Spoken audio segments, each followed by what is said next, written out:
네, 안녕하세요. 담임쌤입니다. 옆에 계신 분은 우리 지병근 이제 세무사님인데요. 이전에 우리 커뮤니티 공간에 부동산 세금에 관련돼서 궁금한 사항 있으시면 질문 남겨주시면 오늘 답변 드린다고 말씀드렸어요. 오늘 굉장히 이제 바쁘신데 오늘 이렇게 나오셔서 너무나 감사드립니다. 네. 초대해 주셔서 감사합니다. 오늘 네. 생방이라고 이렇게 네. 제가 들었는데 긴장이 되네요. 저도 혼자 해봤는데 둘이는 처음이라 긴장이 됩니다. 서로 의지하면서 하시죠. 예, 네. 알겠습니다. 그래요. 제가 이제 많은 부동산 그 세무사님을 만나 뵀거든요. 저희 또 담당 세무사도 있고 계신데, 제가 만나뵌 많은 그 세무사님 중에서는 부동산 관련 세금에 대해서는 가장 정확하게 또 다양하게 또 깊게 알고 계신 것 같아요. 그래서 오늘 또 이렇게 귀한 시간 내주셨는데요. 이전에 우리 시청자분들이 그 질문을 남겨주신 내용이 있습니다. 또 그것을 그냥 말로 하면 또 이해를 잘 못하실 것 같아서 잘 또 정리를 해 오셨습니다. 그래서 오늘 하나하나 답변 드릴게요. 보시면서 추가로 또 궁금한 거 있으시면 댓글로 남겨주시면 또 한번 모셔서 또 나머지 부동산 세금에 대한 말씀 나누도록 할게요. 요거 하는데 시간이 꽤 걸릴 것 같아요. 양이 좀 많아서 1시간 이상 걸릴 것 같은데요. 그래도 이게 다 동하고 연관된 거기 때문에 하나씩 자세히 이제 말씀을 드리도록 하겠습니다. 자, 자녀가 있어요. 28살인데 현재 부모님하고 같이 살고 있다고 하십니다. 자, 2021년 초에 자녀 명의로 아파트를 이제 분양받았다고 해요. 분양 가액은 5억.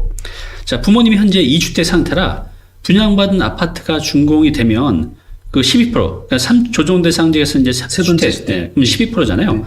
12%의 취득세를 납부해야 한다고 아는데 자녀의 주소로만 분리시켜 놓으면 취득세를 적게 납부할 수 있나요? 이게 세대 분리를 얘기하는 것 같아요. 예, 맞습니다. 세대 분리. 만약 가능하다면 주소 분리는 언제까지 해야 하나요? 라고 이렇게 여쭤보셨네요. 예.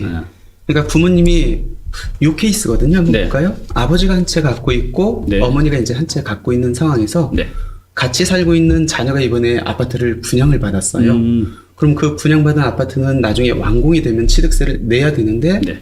이 취득세 주택수는 이제 세대를 갖고 이렇게 판정을 하거든요. 네. 그러면은 동일 세대가 그대로 유지가 된다고 하면은 아버지 어머니 이제 주택수가 이제 포함되기 때문에 네. 결국 C주택을 취득할 때는 3주택 상태고 조정 대상 지역에 있기 때문에 12%의 이제 그래요. 취득세율이 내야 됩니다. 네. 아까 분양가액이 5억이라고 하면은 네. 6천만 원이에요, 취득세가. 6천만 원이요? 굉장히 세잖아요. 네. 그래서 그때 이제 이 자녀가 네. 만약 이게 중과가 안 된다고 하면은 6억 이하기 때문에 1%의 취득세율 5%만 이렇게 500만 원만 내면 되거든요. 그러니까, 12배 네. 차이가 나잖아요. 그러면. 그래서 이걸 빠져나갈 수 있는 방법이 없는지 이제 네. 이렇게 상담이 왔는데 네. 그러니까 세대를 잔금 치르기 전에 분리시켜 놓으면 이제 네. 빠져나갈 수 있느냐라는 이제 잔금 핵심. 전에? 예, 네. 맞습니다. 왜 이게 가능하냐면 결론적으로는 가능해요. 가능해요? 예, 오. 맞습니다. 왜 그러냐면 우리가 이제 양도소득세에서의 세대는 실질을 중요시 하거든요. 그러니까 네. 주소를 떨어뜨려 놓는다 할지라도 같이 살고 있으면은 동일 세대로 봐가지고 주택수가 포함돼요. 네. 근데 취득세 같은 경우는 실질이 중요하지 않고 형식이 중요합니다. 그래요? 그렇기 때문에 주민등록표만 떨어뜨려 놓으면은 내가 실제 같이 살고 있다 할지라도 별도 세대로 이렇게 볼 그래요? 수 있어요. 전 이제 상식적으로 네. 주소를 분리시켜놔도 같이 네. 살면 안 되는 걸로 알고 있었는데 이건 그렇진 않습니다. 형식만 갖추면 되네요. 맞아요. 그렇기 때문에 양도세에서의 세대의 개념하고 네. 취득세의 세대의 개념하고 완전히 다르죠. 그렇군요. 그리고 제일 중요한 건 뭐냐면 이 세대 판정은 네. 주택을 계약한 날짜가 네. 아닌 주택을 취득한 날을 기준으로 이렇게 취득한 판정을 날. 합니다. 그럼 취득한 날이면 잔금일 그렇죠. 기준이 되겠네요. 그렇죠. 분양받은 아파트 같은 경우는 보통 잔금 지급일을 네. 기준으로 합니다.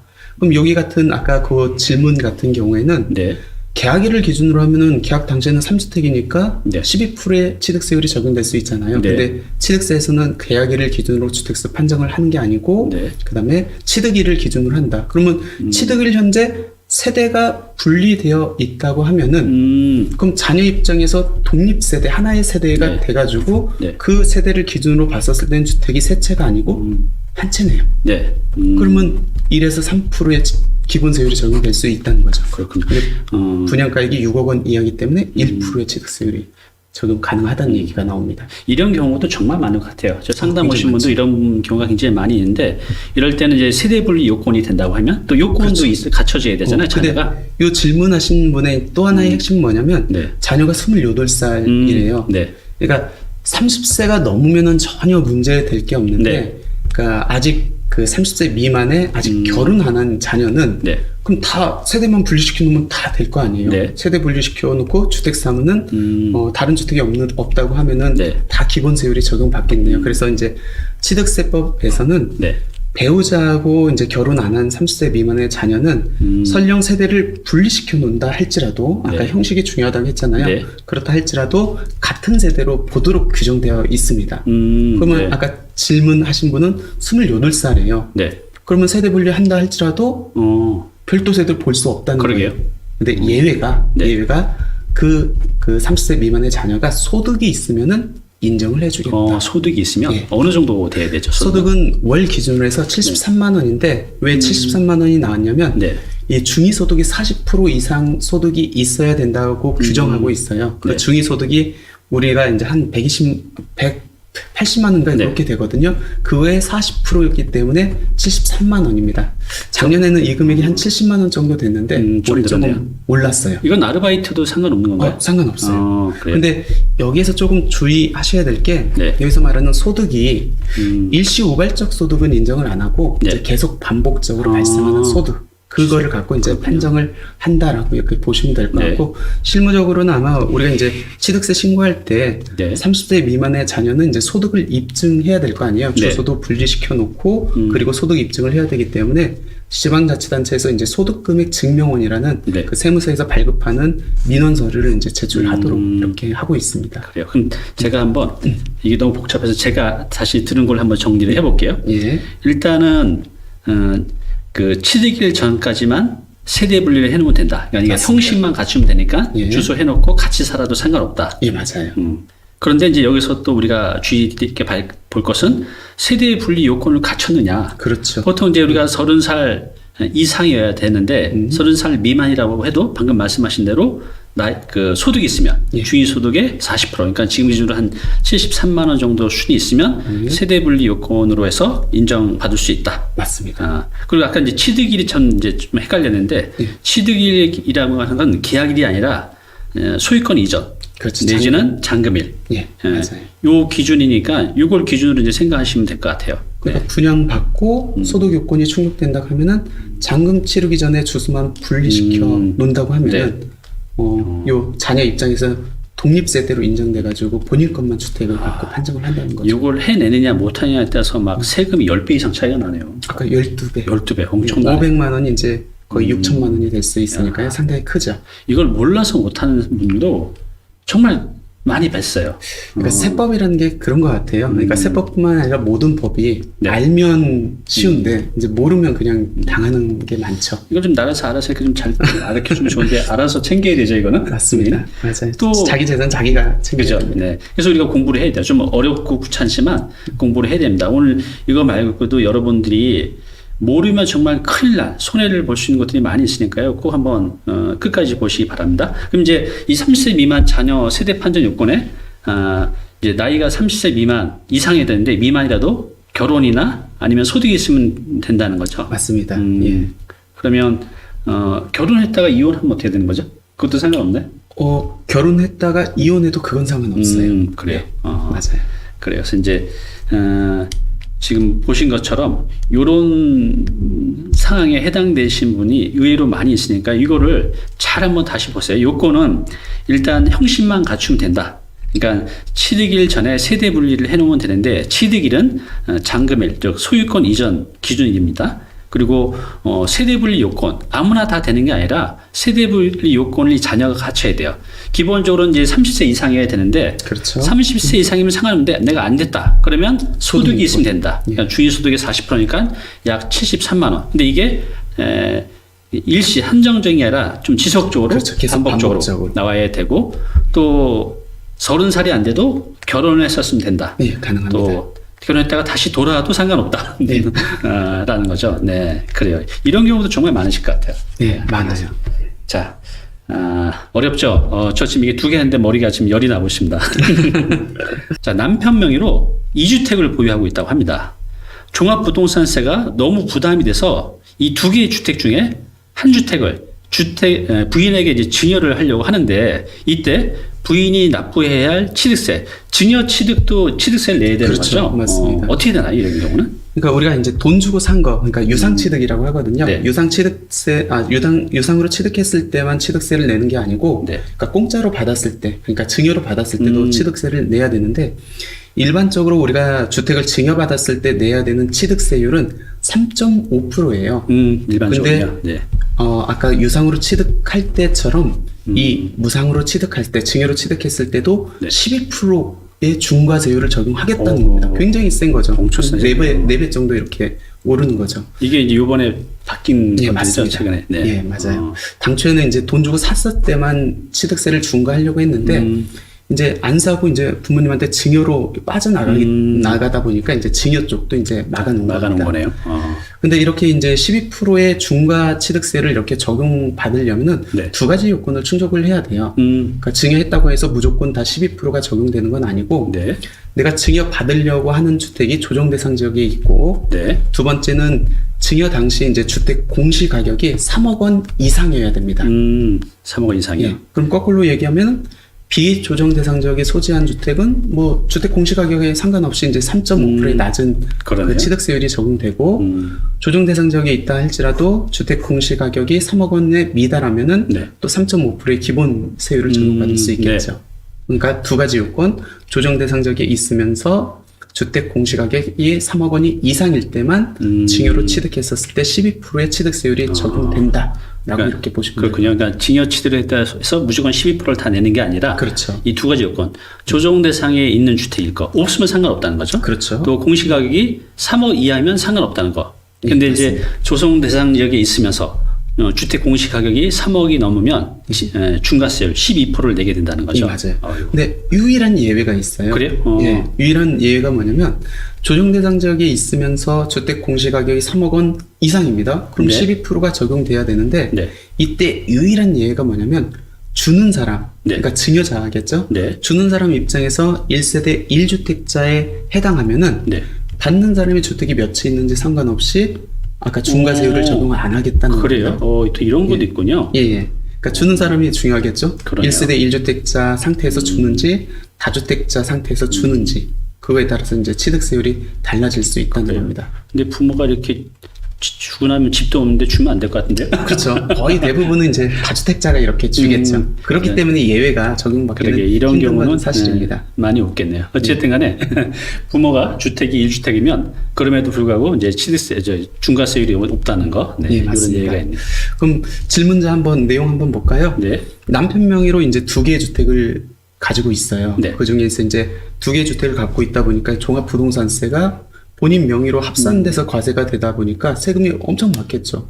그러면 여기서 이 종합부동산세는 이제 부부 합산이 아니라 인별로 그렇죠. 나뉜다는 인별로 거죠. 나뉘는 그래서 이제 증여를 해서 각자 좀 낮추려고 예, 하는 거네요. 그렇죠. 맞습니다. 각자 가지고 있으면 본인이 가지고 있는 걸 가지고 종합부동산세를 계산하니까. 보통 사람들은요, 뭐 1세대 몇 주택 얘기를 하다 보니 부부는 하나다라고 해서 이 부부가 각각 하나씩 갖고 있어도 이 종합부동산세는 합산해서 나오는 걸로 알고 계신 분도 많거든요. 맞아요. 근데 양도세만 그렇고 네. 종부세는 인별 과세다. 각자. 예, 맞습니다. 그래서 이제 여기서 이분이 증여를 통해서 분산을 하려고 하는 거죠. 세금을 줄이는 방법. 예. 그 얘기하는 그래서 거군요. 비주택을 이제 부인한테 이렇게 증여하려고 하는데 네. 주택 공시 가격이 4억 원이래요. 네. 그럼 만약 이 비주택이 이제 부인이 이제 증여 받았을 때 네. 주인 입장에서는 두 가지 세금을 고려해야 되거든요. 네. 뭐죠? 첫 번째는 증여세. 증여세. 네. 증여 받았으니까 공짜로. 네. 두 번째는 증여 받고 이제 등록할 때 취득세. 취득세.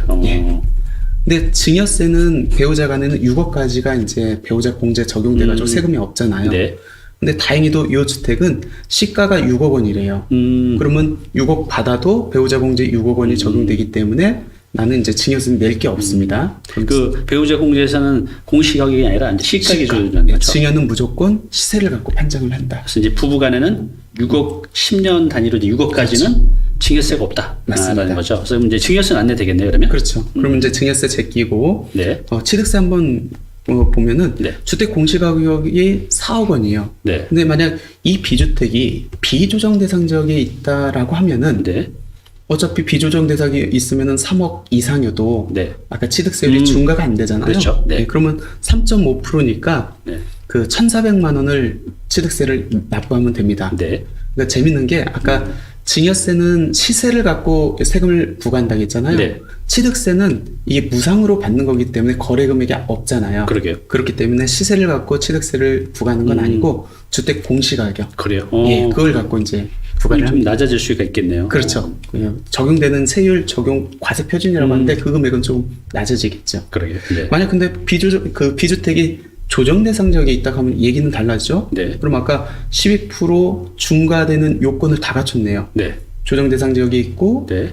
주택 공시 가격이 3억 이상이고. 그럼 12%네요. 어휴, 그러네요. 4억에 12%니까 4,800만 원이 나옵니다. 4억짜리 사는데 4,800원을 내야 되네요. 그러니까 1,400만 원 낼 줄 알았는데 네. 그동안에는 1,400만 원 냈는데 이제는 지금 4,800만 원까지 이제 더 내야 된다는 거죠. 결론적으로 그러면 이렇게 증여를 해가지고 네. 종합부동산세를 줄이는 게 좋습니까?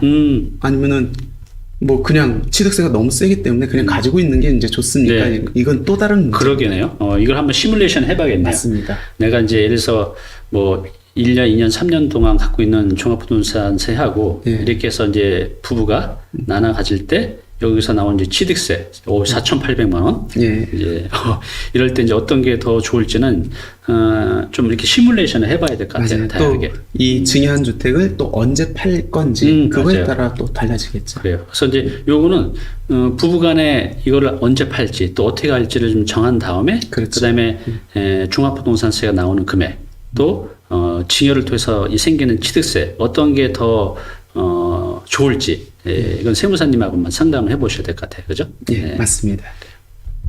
자, 이번에는 이 말도 말고 탈도 많은 이 종부세 관련해서 한번 알아보겠습니다. 자, 질문 자체가 어려요. 그죠? 읽어보겠습니다. 자, 주택을 두 채 갖고 계시다고 합니다. 근데 좀 복잡해요. 조정 대상 지역의 한 채, 비조정 대상 지역의 한 채를 보유하고 있습니다. 자, 2020년 12월 18일 비조정 대상 지역에 있던 이제 조정 대상 지역으로 바뀌었다는 거죠. 그러니까 이분이 비조정이 갖고 있는 게 2020년 12월 18일에 바뀌었어요. 조정 대상 지역으로. 이런 경우도 좀 많이 있잖아요. 그렇죠. 특히 2020년 12월 18일이 네. 작년에 마지막 이제 조정 대상 지역으로 새롭게 지정됐거든요. 보통 그동안에는 수도권을 위주로 해서 조정 대상 지역이 지정됐는데 네. 2020년 12월 18일에는 지방에 있는 중소도시 좀 집값 뛰었다 하는 데들은 다 조정으로 바뀌었어요. 네, 맞아요. 네. 자, 이렇게 조정 대상 지역으로 지정이 됐어요. 그럼 두 채 다 지금 조정 대상 지역에 있는 거네요? 그렇죠. 네. 맞습니다. 자, 이렇게 해서 두 채 모두 조정 대상 지역에 소재하고 있으면 그렇지 않은 경우보다 종부세 부담이 많이 증가한다고 하는데 도대체 얼마나 증가하나요? 이런 분들도 정말 많으실 것 같아요. 왜냐면 올해 이런 부분이 상당히 많습니다. 아까 말씀드렸듯이 중소도시 같은 경우에 그 지방에 그 지역이 많이 조정 대상 지역으로 이렇게 바뀌었기 때문에 네. 아마 올해 이제 종부세 부담이 많이 늘어날 거예요. 왜 늘어날 수밖에 없냐면 두 가지에서 영향을 받아요. 네. 두 채를 갖고 있는데 하나가 비조정에 있던 게 만약 조정으로 변경됐다. 네. 그럼 두 개 다 이제 조정 대상 지역이 있잖아요. 네. 그럼 어디에서 영향을 받게 되냐면 주택 가격은 어차피 합산해서 계산하는 거니까 뭐 하나가 비조정에 있든 조정에 있든 큰 의미는 없거든요. 그러게요. 근데 어디에서 영향이 있냐면 첫 번째가 세율입니다. 종부세 세율. 어. 종합부동산세 세율이 두 가지로 구분해서 이렇게 적용되거든요. 하나는 이제 기본 세율이라고 하고 네. 또 하나는 중과 세율이라고 하는데 네. 세율을 비교해 보시면은 네. 두 배 정도 차이가 납니다. 오, 그러네요. 기본 세율하고 중과 세율을 딱 보면 예. 거의 두 배 이상 배예요. 되는 경우도 있네요. 예. 근데 이제 기본 세율이 적용되는 사람들을 이렇게 보면은 네. 주택을 전국에서 한 채 갖고 있다든지 네. 아니면 두 채를 갖고 있다 하면은 네. 하나 조정, 하나 비조정, 아니면 두 개 다 비조정. 네. 그러니까 투기 목적이 없다고 보는 사람만 이제 기본 세율을 적용받을 수 있고 네. 주택 두 개가 조정 대상 지역에 있거나 네. 아니면 전국의 주택이 세 채 이상이면은 중과세율을 적용받아요. 아, 그러니까 조정이나 비조정에 상관없이 예, 맞습니다. 무조건 세 채 이상이면 중과세율을 적용한다는 맞습니다. 거죠. 예. 그러니까 아까 질문하신 분 같은 경우는 처음에는 한 채는 조정, 하나는 비조정이 있었는데 네. 이 비조정이 이제 조정으로 바뀌면은 네. 세율이 기본 세율 적용 대상자가 중과세율 적용 아이고. 대상자가 되는 거예요. 그러네요. 그러면 세율 자체가 2배가 뛴다는 겁니다. 네. 여기에서 이제 첫 번째 이제 변화가 있고 두 네. 번째는 세부담 상한 초과 그 세액이라는 게 있는데 이건 네. 어떤 얘기냐면 우리나라 이제 보유세의 특징이거든요. 네. 예를 들어서 작년에 종합부동산세하고 재산세를 1,000만 원을 냈다라고 네. 하면은 이 1,000만 원에 대해서 기본적으로는 150% 초과되면은 네. 올해 내야 될 세금을 빼주겠다는 거예요. 예를 들어서 올해 이제 종부세를 계산해봤는데 2,000만 원이 나왔어요. 근데 내가 작년에 1,000만 원이 냈으면은 기본적으로 이 1,000만 원에 대한 150%까지만 세금을 내기 때문에 나는 맥시멈으로 1,500만 원만 내면 되거든요. 그럼 500원 되돌려주나요? 아예 안 내는 거죠. 안 내는 거예요? 처음부터. 예. 근데 중과세율 적용 대상자라고 하면 이게 150%가 아닌 네. 300%가 적용됩니다. 두 배네요? 그렇죠. 두 배죠. 아까 세율도 2배였잖아요. 네. 세부담 상한율도 2배가 적용돼요.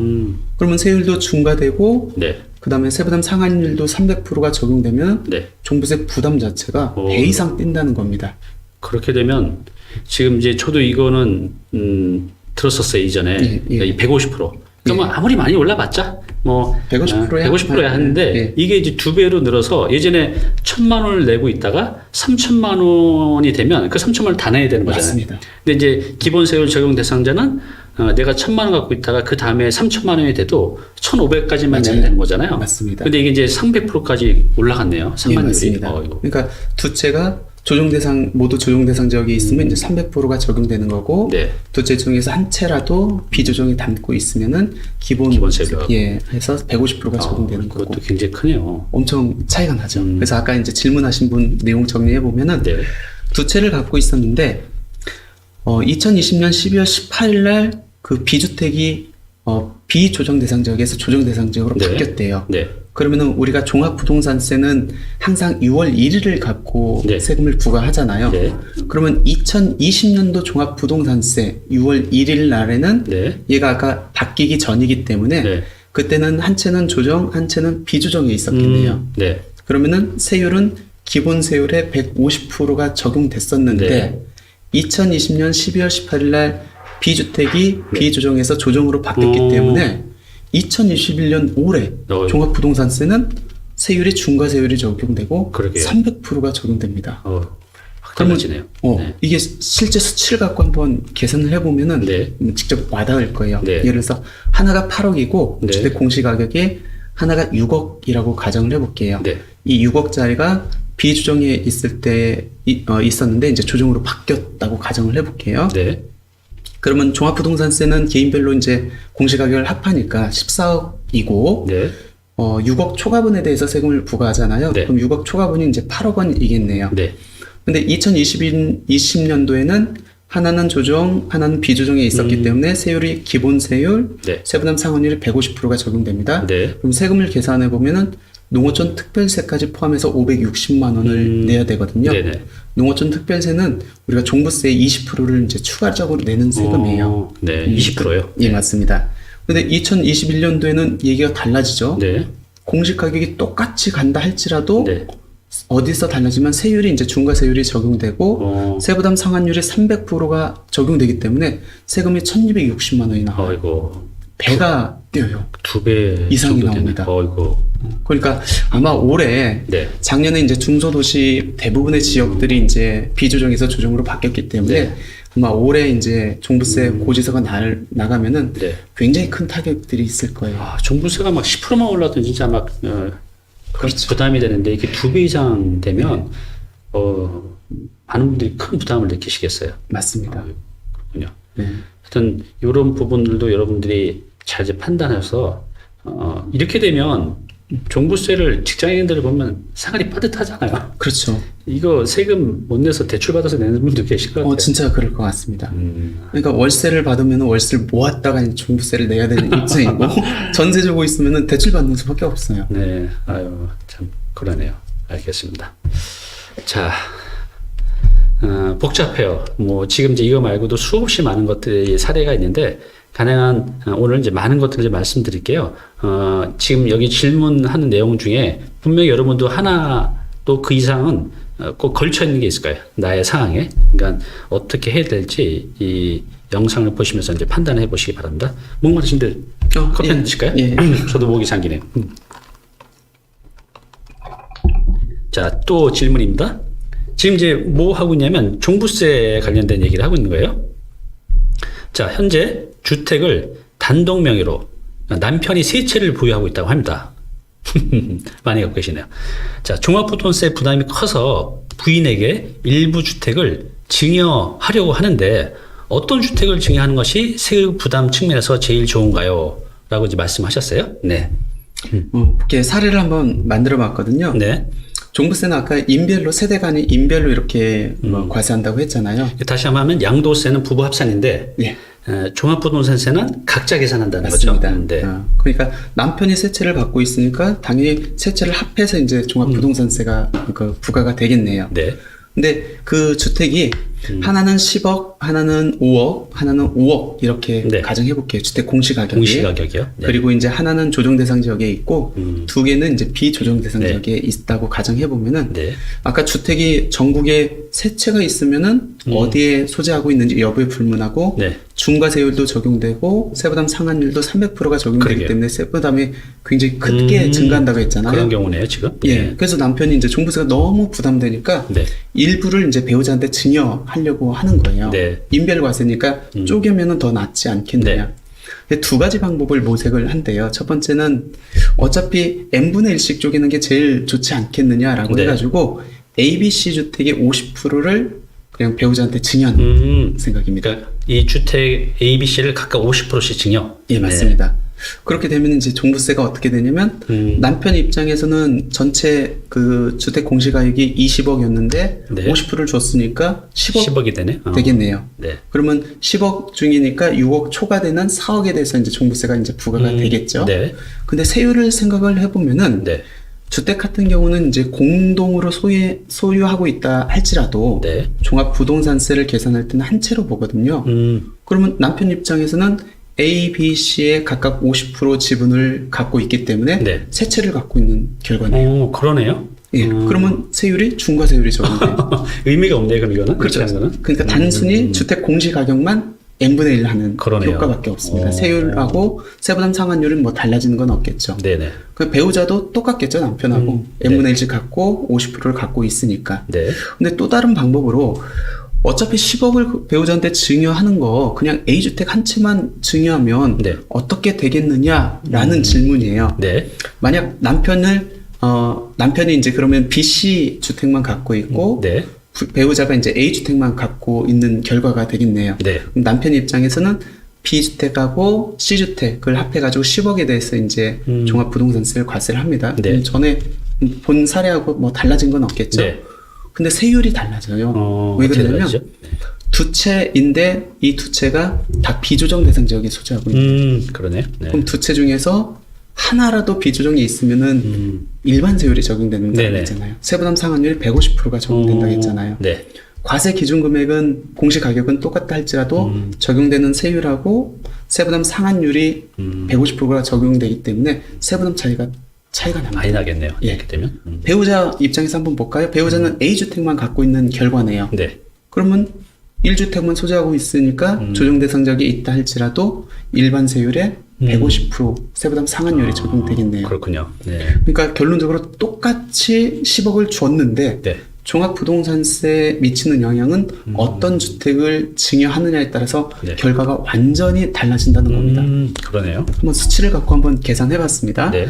아까 ABC 주택에 50%를 줬을 때 네. 남편하고 부인은 이제 똑같겠죠. 네. 10억인데 6억 원 초과되는 부분에 대해서 종부세가 과세되기 때문에 네. 4억에 대해서 이제 종합부동산세가 과세가 되고 세율, 중과세율, 세부담 상한율 300% 적용해가지고 네. 농어촌 특별세까지 그 고려를 하면은 네. 남편 입장에서 510만 원, 부인도 똑같은 금액이 나오겠죠. 네.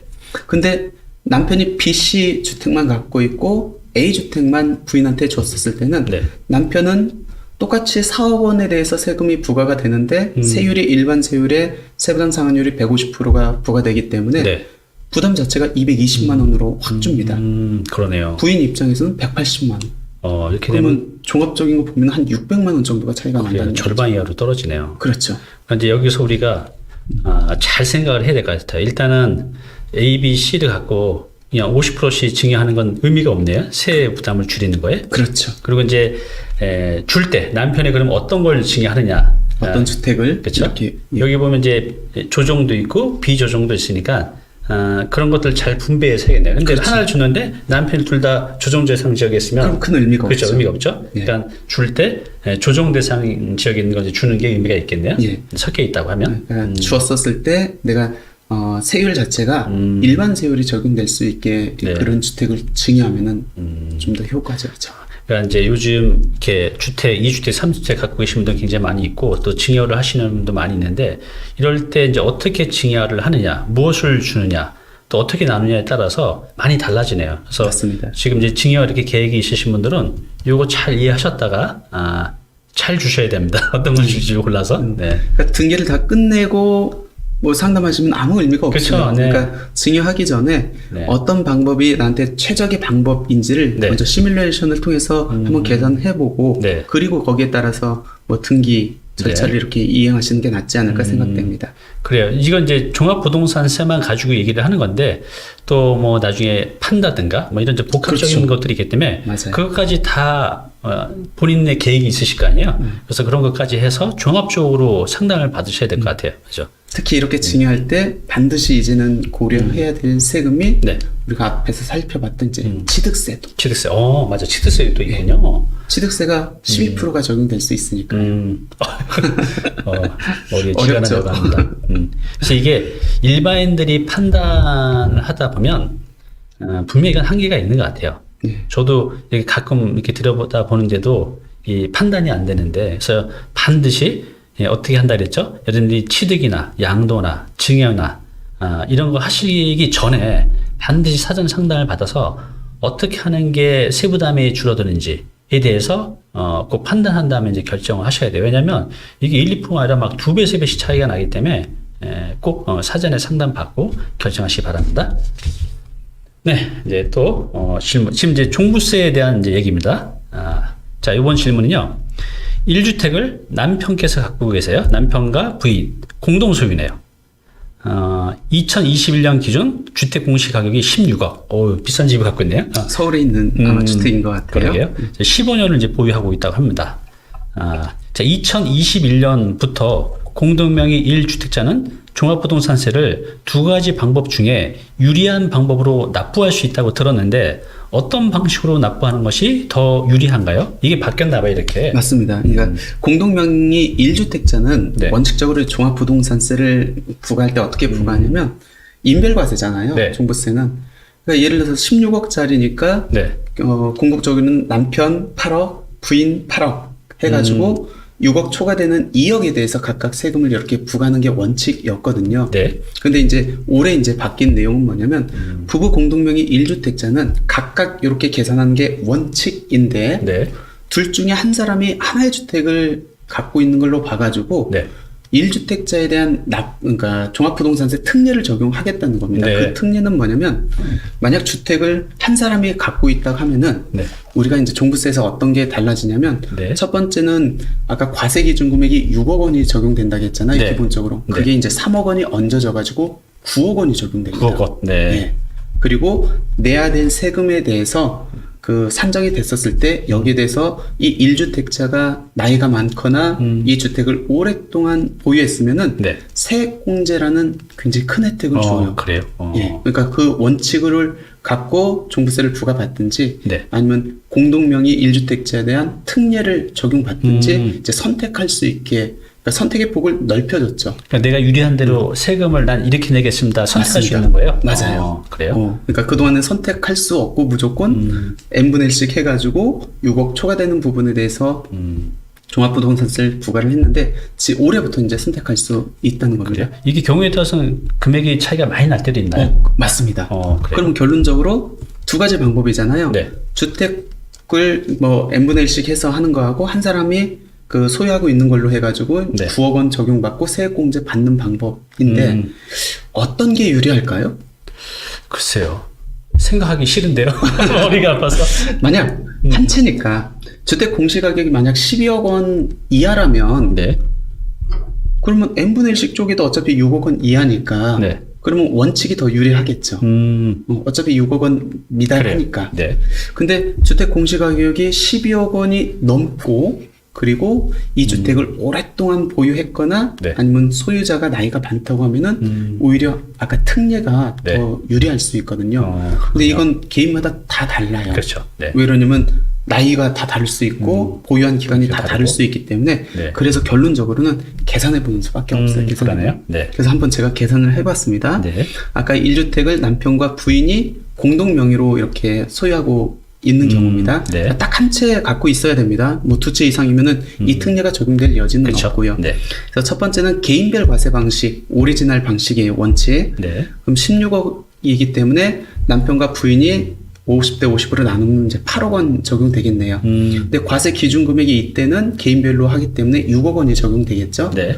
그러면은 우리가 종부세 부과되는 금액은 6억 초과되는 2억 원일 겁니다. 네. 2억 원에 대해서 뭐 세액공제 같은 건 없고 그냥 세율만 적용해서 이제 적용되겠죠. 물론 네. 세율은 개인당 한 채씩 갖고 있는 결과가 되니까 일반 세율에 네. 세부담 상한율 150%가 적용되겠죠. 네.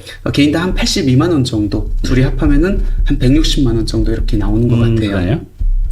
근데 요거를 이번에 이제 새로 생긴 특례, 1주택자 과세 특례를 적용한다고 네. 했었을 때는 16억 원을 한 사람이 가지고 있는 걸로 본대요. 네. 그리고 과세 기준 금액이 6억 원에서 3억을 얹어서 9억 원을 적용한다. 좀 더 높아졌네요. 저건 좋은 거네요. 일단. 그렇죠. 이건 좋은 거죠. 네. 근데 이제 초과 금액이 개인별로 했었을 때보다는 많아지겠죠. 네. 당연히. 그리고 7억 원에 대해서 이제 세액을 산정하는데 네. 산정하고 나서 고령자에 해당되거나 장기 보유자에 해당되면은 세액 공제 내야 될 세금에서 까준대요. 네. 그게 적용된다고 하면은 총 부담세액이 120만 원이기 때문에 이 케이스에서는 1주택자 과세 방식이 더 유리하겠네요. 차이가 많이 나네요, 이것도. 예, 이 금액이 크면 클수록 또 오래 보유하면 보유할수록 나이가 많으면 많을수록 더 많아지겠죠. 그러니까 이제 무조건 1주택 과세 방식이 유리한 게 아니라 이것은 이제 주택 공시 가격, 또 그렇죠. 보유 기간, 그렇죠. 또 고령자 나이 정도에 따라서 예. 유리할 수도 있고 불리할 수도 있다는 그렇죠. 건데 이런 상황에서는 이제 분명히 유리하네요. 그렇죠. 유리하면은 내가 이제 9월 달에 이제 종부세 합산배제 신고 기간이라는 네. 기간이 있거든요. 네. 그때 이제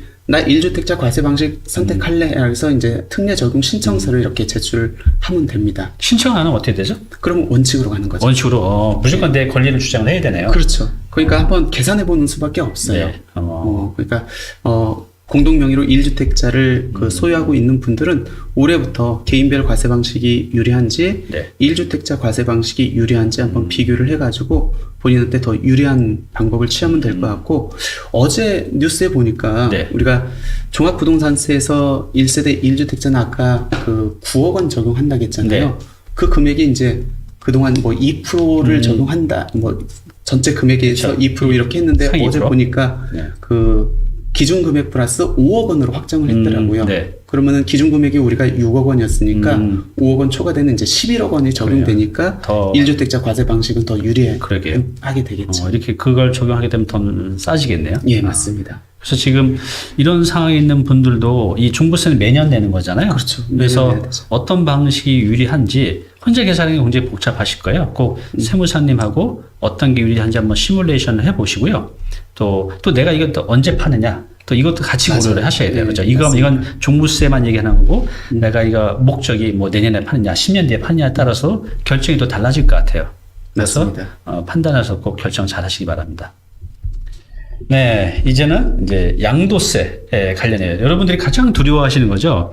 내가 지금 팔고 싶은데 팔 수가 없어요. 지금 양도세가 너무 많이 나서. 너무 세졌고 너무 복잡해졌어요. 그죠. 그러니까 지금 보면 사고 싶은데 사지도 못해요. 취득세가 너무 많이 나서. 맞습니다. 또 팔고 싶은데 팔지도 못해요.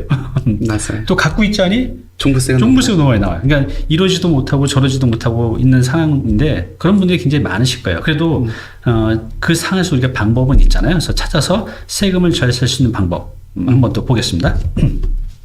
자, 이제 양도세 관련된 거예요. 자, LH 임대주택에 10년을 살고 분양 전환을 받은 후에 1년 이내에 양도할 예정이라고 합니다. 다른 주택은 없다고 하셔요. 이때 양도가액이 9억을 초과하면 양도소득세는 어떻게 계산하나요? 네, 이런 분들도 제가 많이 뵀어요.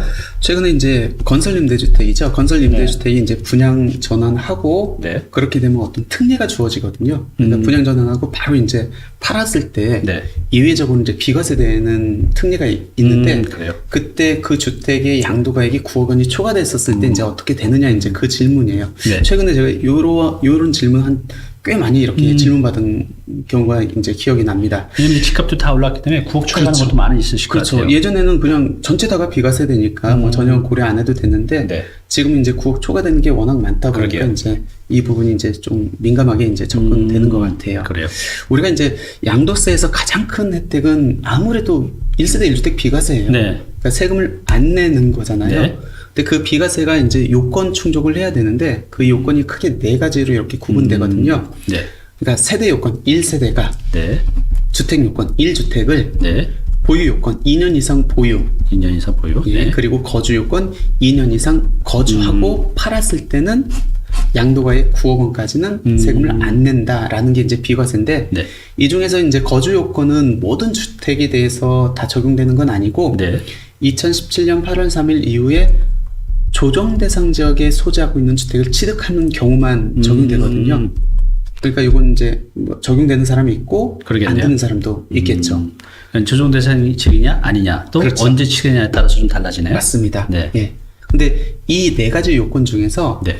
건설임대주택을 분양 전환 받은 경우에는 특례가 적용됩니다. 어떤 특례냐면 네. 보유기간 특례하고 거주 그 기간에 대한 네. 특례가 적용됩니다. 그러니까 건설임대주택을 분양 전환 받았을 때 네. 그 어떤 특례냐면 내가 2년 이상 보유를 하고 네. 2년 이상 거주를 해야 된다고 했잖아요. 네. 얘를 안 해도 비과세 혜택을 준대요. 그래요? 굉장히 큰 혜택이죠. 네. 예를 들어서 보면은 건설임대주택이 보통 뭐 5년 또는 10년 네. 뭐 어떤 기간은 7년, 8년 있다가 분양 전환을 이렇게 가지고 하거든요. 네. 보통 LH나 뭐 SH 이렇게. 네. 그럼 건설임대주택은 맨 처음에 임차인으로 이제 들어가요. 네. 임차인으로 들어갔다가 일정 기간, 예를 들어서 10년이라고 하면은 10년이 지나면 그 임차인들한테 분양받을 수 있는 권리를 부여합니다. 네. 그리고 나서 바로 판다해요. 분양 전환 받고 그럼 소유권 명의가 내 명의로 그때 돌아가는 거죠. 네. 그때 취득하는 결과거든요. 네. 그렇게 해서 1년 내 판다하면은 나는 내 명의로 돌아오고 나서 2년 보유 못하고 그러네요. 2년 거주 못했잖아요. 네. 그럼에도 불구하고 내가 전체 임대한 기간 동안 5년 이상 거주를 했다고 하면은 비과세 특례를 주겠다. 그래요? 엄청 큰 혜택이죠. 그러게요. 내가 2년 보유 안 하고 바로 팔아도 그 비과세 혜택을 받을 수 있으니까. 네. 근데 이제 질문하신 분은 네. 9억 원이 넘는데요. 그럼 비과세는 9억 원까지는 이제 세금을 없고 네. 만약에 9억 원이 초과되면은 초과되는 부분에 대해서는 세금이 이제 과세가 되거든요. 네. 그러면 내가 소유권이 내 명의로 돌아와서 1년 내 팔면은 네. 지금 주택의 단기 양도세율이 1년 내면 70%거든요. 네. 그렇죠. 그 70%가 적용되느냐는 문제입니다. 그 질문을 하신 거군요. 예. 그러니까 비과세는 적용하되 9억 초과되는 양도 차익에 대해서는 일반 세율도 아니고 70% 세율이 적용됩니까? 라는 네. 건데 결론적으로는 적용됩니다. 적용돼요? 예. 아이고. 왜 그러냐면 세율을 적용하는 데 있어서 단기에 걸리면 70%인데 네. 그 단기에 걸리는지 여부는 내 명의로 돌아온 시점부터 1년, 2년을 기산하거든요. 네. 그러니까 이런 경우에는 이제 안분을 해야 돼요. 예를 들어서 양도가액이 내가 분양을 8억에 받았습니다. 네. 1년도 안 돼서 요거를 이제 12억에 판대요. 네. 그럼 4억 원의 양도 차익이 발생했겠네요. 네. 그러니까 1년 이내 단기 양도죠. 그럼 이 4억 원에 대해서 아까 9억 원 초과되는 부분의 양도 차익이 얼마인지를 이제 그 안분을 해야 되거든요. 네.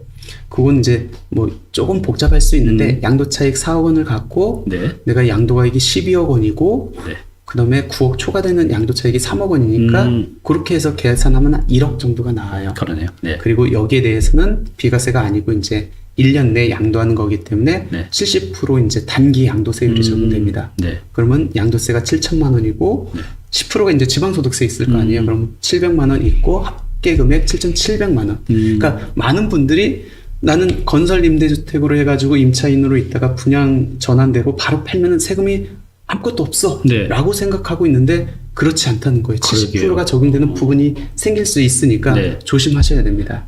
이렇게 생각하시는 분들이 의외로 많이 계세요. 많아요. 예. 그러니까 정말 이건 청천벽력 같은 일이 그치. 예, 생길 수가 있습니다. 예, 이게 내가 진짜 뭐 몇백 정도 생각했다가 맞습니다. 몇천이 나올 수 있으니까요. 이거에 해당되시는 분들은 파는 시기를 잘 조정을 하셔야 됩니다. 꼭 이렇게 얘기하셨다가 잘 모르시면요, 그냥 세무사한테 꼭 상담을 받으세요. 혼자 판단하지 마시고. 네. 최근에 이렇게 분양 전환되는 아파트들이 많기 때문에 항상 주의하셔야 될 것 같습니다. 네, 그래요. 요즘 집값이 많이 올라서 여기에 해당되시는 분들이 의외로 많으실 것 같습니다. 맞습니다. 네, 그래요. 자, 또 저 지금 이제 머리가 막 열이 나고 있습니다. 세금은 너무 어려운 것 같아요. 그래도 내 재산하고 직결이 되는 거니까 골치 아파도 공부를 해야 될 것 같아요. 자, 질문입니다. 자, 2주택을 보유하고 있다고 해요. 1주택을 양도하고 나머지 주택에 대해서 비과세를 받고 싶다고 합니다. 이때 남은 한 주택에 대해서 비과세 적용받으려면 보유 기간뿐만 아니라 거주 기간도 다시 충족해야 되나요? 이제 이렇게 질문하셨는데요. 이런 상황에 있는 분도 굉장히 많으신 것 같아요. 어떻게 되죠? 이런 경우는? 예. 그러니까 올해부터 네. 리셋된다는 규정은 많이 이제 네, 알고 있을 그렇죠. 거예요. 그러니까 두 채 이상 가지고 있는 사람들이 그 주택을 팔고 한 채가 남은 경우에 마지막 한 채가 된 시점부터 보유 기간도 거주 기간도 리셋된다. 네, 다시 시작된다는 예, 거죠. 네. 예, 다시 시작된다라는 거거든요. 네. 그러니까 요 케이스예요. 보면은 두 개의 주택을 갖고 있었습니다. 질의하신 분께서. 네. 그 중에서 A주택을 먼저 팔면은 일시적 2주택이 될 수 있는데 네. 그 A주택을 먼저 판 게 아니고 B주택을 먼저 팔았어요. 네네. 그럼 걔는 무조건 세금을 냈겠네요. 네, 이미 됐고. 그리고 냈고 네. 그 다음에 남은 한 채, A주택 한 채 남았잖아요. 네. 걔를 B주택 팔고 나서 바로 팔아도 비과세가 됩니까? 라는 건데 안 된다는 거죠. 왜 그러면 그래요. B주택 판 날로부터 네. 다시 2년을 보유해야 된다는 네. 겁니다. 근데 지금 질문하신 분은 오케이 그럼 B주택 처분한 날로부터 2년 보유를 했다가 파는 건 알겠는데 네. 나 거주 요건도 다시 채워야 되느냐 이제 그 질문입니다. 그러네요. 또 복잡하네요. 네. 근데 A주택에 대해서 이제 보유 요건만 충족하면 되느냐 아니면 거주 요건도 충족하면 되느냐 이제 그거는 그 A주택의 비과세 요건 기본적인 거를 고려하면 될 것 같거든요. 네. 우리가 아까 네. 비과세를 받으려면은 거주 요건이 있긴 하는데 이 네. 거주 요건은 모든 주택에 대해서 적용되는 건 아니고 2017년 8월 3일 이후에 조정 대상 지역에 소재한 주택에 한해서 거주 요건이 적용되거든요. 언제 또 취득했냐가 또 중요하네요. 그렇죠. 네.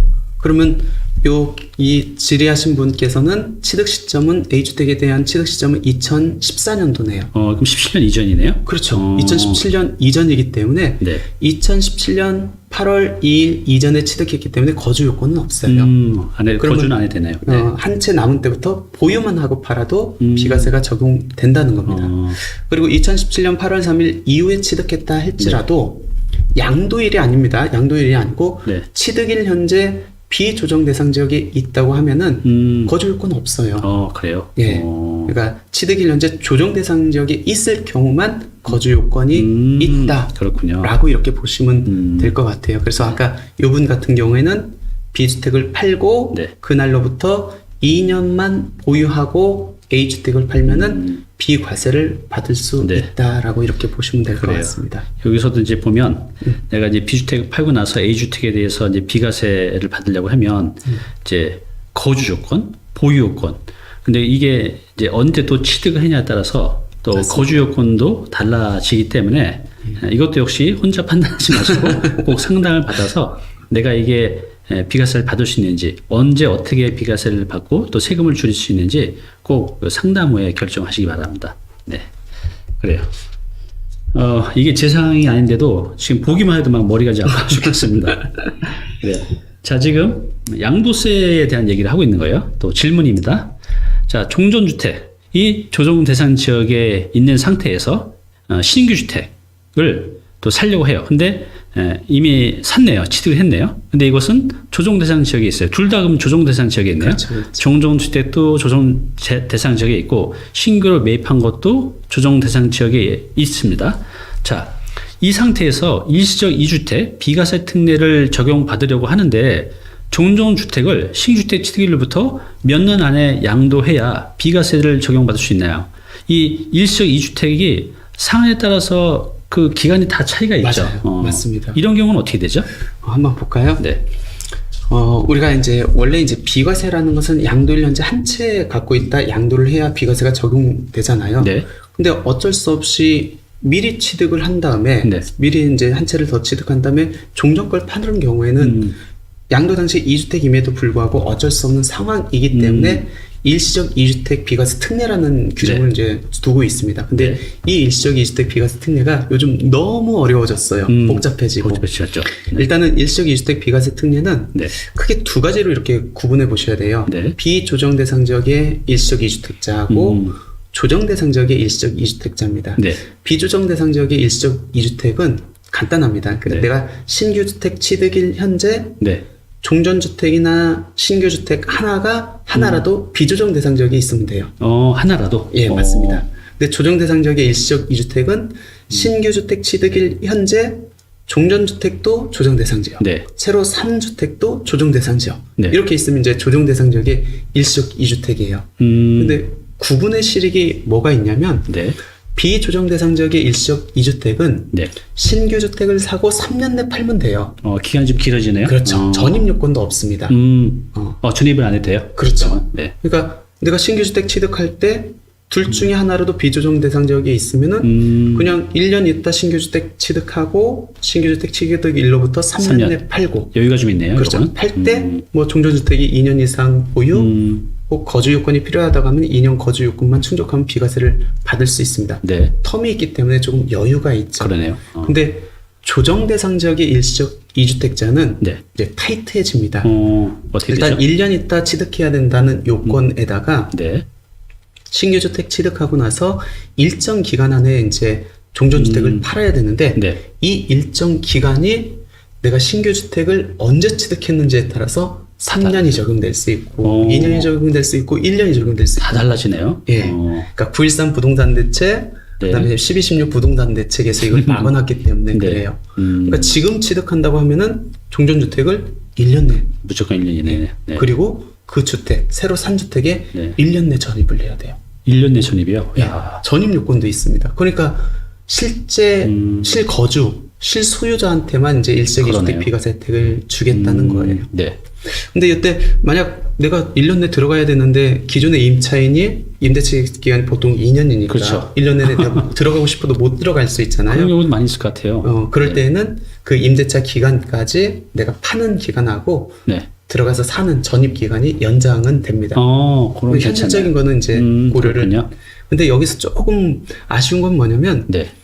전입 기간이 만약 임차인이 네. 주택임대차보호법에 의해서 계약갱신 요건 한 번 더 행사할 수 있잖아요. 그렇죠. 그럴 경우에는 난 들어가고 살고 싶어도 못 들어가잖아요. 그럼 그때까지 연장이 됩니까? 어떻게 라는 해요? 건데 안 돼요. 안 돼요? 예. 야, 이건 정말 굉장히 위험한데요? 그렇죠. 굉장히 위험하죠. 임차인이 안 나간다고 하면은 그러게요. 오히려 내가 비과세를 못 받는 경우가 있기 때문에 네. 좀 조심하셔야 될 것 같고. 이건 정말 반드시 기억하고 계셔야겠네요. 네. 그리고 1년 안에 이렇게 전입을 해야 되는데 요즘 이제 그런 상담도 있어요. 전입하고 그러면 바로 이사 가도 됩니까? 네. 전입만 하라고 돼 있으니까. 그래서 그러게요. 최근에 이제 그 유권에서 나온 거는 네. 최소 30일 이상 거기에서 전입하고 살아라. 30일 이상? 30일 이하면은 전입 안 한 걸로 보겠다라고 했으니까 이제 조심하셔야 될 것 그러게요. 같습니다. 네. 근데 그 질문하신 분의 이제 취지는 네. 3, 2, 1 이 기간은 맞는데 네. 이제 예외 때문에 아마 질문을 주신 것 같아요. 네. 아까 신규주택 취득일을 기준으로 해서 2018년 9월 13일 이전, 네. 2019년 12월 17일 이전에 따라서 3년, 2년, 1년이 적용되는데 네. 이게 취득 시점이 아닌 네. 신규주택 계약 시점을 갖고 그 중복 보유 기간을 판정하는 예외 규정이 있거든요. 그러니까 수익권 나한테 이전된 시점이라 계약 시점. 그렇죠. 계약 그러면 시점으로. 납세자한테 조금 더 유리할 수 있잖아요. 그러게요. 네. 예를 들어서 이제 이런 겁니다. 네. A주택이 이제 종전주택이 있는 상황에서 네. B주택을 취득을 했습니다. 두 개 다 이제 조정이기 때문에 얘는 조정 대상 지역의 일시적 2주택이네. 그러게요. 네. 그러면 B주택을 취득한 날부터 A주택을 언제까지 팔아야 됩니까? 라를 볼 때는 네. 원칙적인 거 신규주택 취득 1을 기준으로 한다. 그럼 2020년 10월이기 때문에 2019년 12월 17일 이후가 적용돼가지고 1년 이내 A주택 팔고 1년 이내 B주택이 이제 들어가야 된다는 얘기예요. 전입까지 해야 되네요. 근데 이런 경우에도 이 B주택 취득일 원칙이 그건데 네. 예외적으로 계약 네. 날짜 그날을 기준으로 판정한다는 거예요. 근데 계약은 2018년 12월 달에 됐네요. 네. 그러면은 2년 이내 종전주택을 양도해도 되잖아요. 그러네요. 그렇게 특례가 이제 주어진다는 겁니다. 네. 근데 이제 최근에 이제 문제가 됐던 게 네. 요게 문제가 됐었어요. 보세요. 네. B주택이 있고 A라는 신규주택을 취득을 했습니다. 네. 그럼 원칙은 신규주택 취득일을 갖고 판정을 합니다. 네. 그러면은 2019년 12월 17일 이후니까 1년 내 종전주택 양도하고 네. 1년 이내 신규주택에 이제 전입을 합니다. 근데 요것도 계약 날짜로 가가지고 계약 날짜가 2018년 4월이기 때문에 네. 신규주택 취득하고 2년 내 팔면 되지 않습니까? 라는 거거든요. 그러게요. 그럴듯 하잖아요. 네. 근데 이거는 안 된대요. 그래요. 뭐가 차이가 있냐면 뭐가 차이가 나죠? 헷갈리네요. 뭐가 차이가 있냐면 내가 신규주택 계약할 때 네. 종전주택이 있으면은 예외를 인정을 해주는데 그러니까 이 B주택 계약할 때 네. A라는 종전주택이 있었네요. 네. 그러니까 계약 날짜로 특례를 적용하는데 이 케이스는 신규주택 계약할 때 종전주택이 없었네요. 그러네요. 계약하고 종전주택이 있기 때문에 이때는 계약일에 대한 특례를 적용하지 않고 네. 않겠다는 겁니다. 네. 그러면 언제를 갖고 판정을 합니까? 네. 종전주택을 취득한 날을 기준으로 해서 그 종전주택 양도 기한을 판정을 한대요. 네. 그러니까 이 B주택이 취득한 날, 2019년 5월이겠네요. 네. 그러니까 물론 여기에서도 2년 이내 종전주택 양도 거기에는 해당되긴 되는데 네. 아무튼 신규주택의 계약 날짜로까지는 소급되지 않는다. 만약 신규주택 계약일로 가면은 3년이잖아요. 네. 그렇죠. 예. 그러니까 이 부분 조금 조심하셔야 될 것 같습니다. 그러니까 이제 요즘에 그 예전에는 일시적 2주택이 비교적 심플했어요. 간단했죠. 지금 보면 이 경우의 수가 너무 복잡하네요. 맞습니다. 그래서 결국은 상담을 받으셔야 돼요. 혼자 판단하지 마시고 이 판단이 잘못되면 굉장히 큰 손해를 보실 수가 있잖아요. 그래서 우리가 이제 몸이 아프면 병원에 가듯이 여러분들이 이 부동산에 대해서 의사 결정하실 때도 꼭 상담을 받고 결정을 하시기 바랍니다. 특히 이제 비과세와 관련된 거는 네. 세금을 내고 안 내고의 문제잖아요. 네. 낼 때하고 안 냈을 때 비교해 보면은 요즘 워낙 양도 차익이 크고 양도가액이 크기 때문에 네. 이게 몇백만 원이 왔다 갔다 하는 게 아니고 몇 억이 왔다 갔다 그렇죠. 네. 그러면 나는 비과세를 적용받는 줄 알고 매도를 했는데 네. 정작 나중에 보니까 비과세가 안 된다 하면은 이게 몇 억을 내야 되는 거거든요. 그러니까 미리 양도하기 전에 상담 받는 거는 요즘 필수인 것 같아요. 네, 맞아요. 예. 제가 요즘에 그런 분을 봤어요. 당연히 나는 세금은 안 낼 거라고 이분은 이제 생각을 하셨던 거예요. 근데 이제 세금 영수증이 날라왔는데 막 몇천에서 몇 억이 날라오면 정말 잠을 못 자고요. 그렇죠. 그래서 반드시 내가 취득할 때나 팔기 전에 그 의사결정하고 실행하기 전에 꼭 상담을 받고 나서 하셔야 됩니다. 네. 자, 요번에는 임대주택 관련 법이 너무 많이 바뀌었어요. 맞습니다. 저도 그래서 어느 기간까지 제가 상담을 해드렸는데 저도 포기했어요. 모르겠어요. 복잡하시죠? 자, 임대주택 관련해서 질문이 많으실 텐데 지금 임대주택 갖고 계신 분들 굉장히 많아요. 이 40대, 50대 우리 시청자분들 자신한테 해당되는 것들이 꼭 있을 테니까요. 한번 들어보시기 바랍니다. 자, 질문입니다. 자, 2021년 8월 18일 이후부터 지방자치단체에 등록한 임대주택은 무조건 보증보험에 가입해야 하나요? 이게 지금 굉장히 큰 이슈거든요. 맞습니다. 자, 가입하지 않을 경우 이제 어떤 불이익이 있나 이렇게 여쭤보셨는데요. 어떻게 되는 거죠, 이것은? 한번 볼까요? 네. 주택임대사업자의 보증보험 의무가 이제 시행됐습니다. 네. 그러니까 민간임대주택법에 따라 등록한 임대사업자는 보증보험에 가입을 하라는 거예요. 네. 근데 지금 많이 조금 헷갈려 하시는 분들이 민간임대주택법에 등록한 임대주택에 한해서 보증보험을 가입하는 거기 때문에 내가 지방자치단체 임대주택으로 등록을 안 한 네. 주택이라든지 아니면 또 뭐 세무서에만 사업자 등록을 한 주택, 네.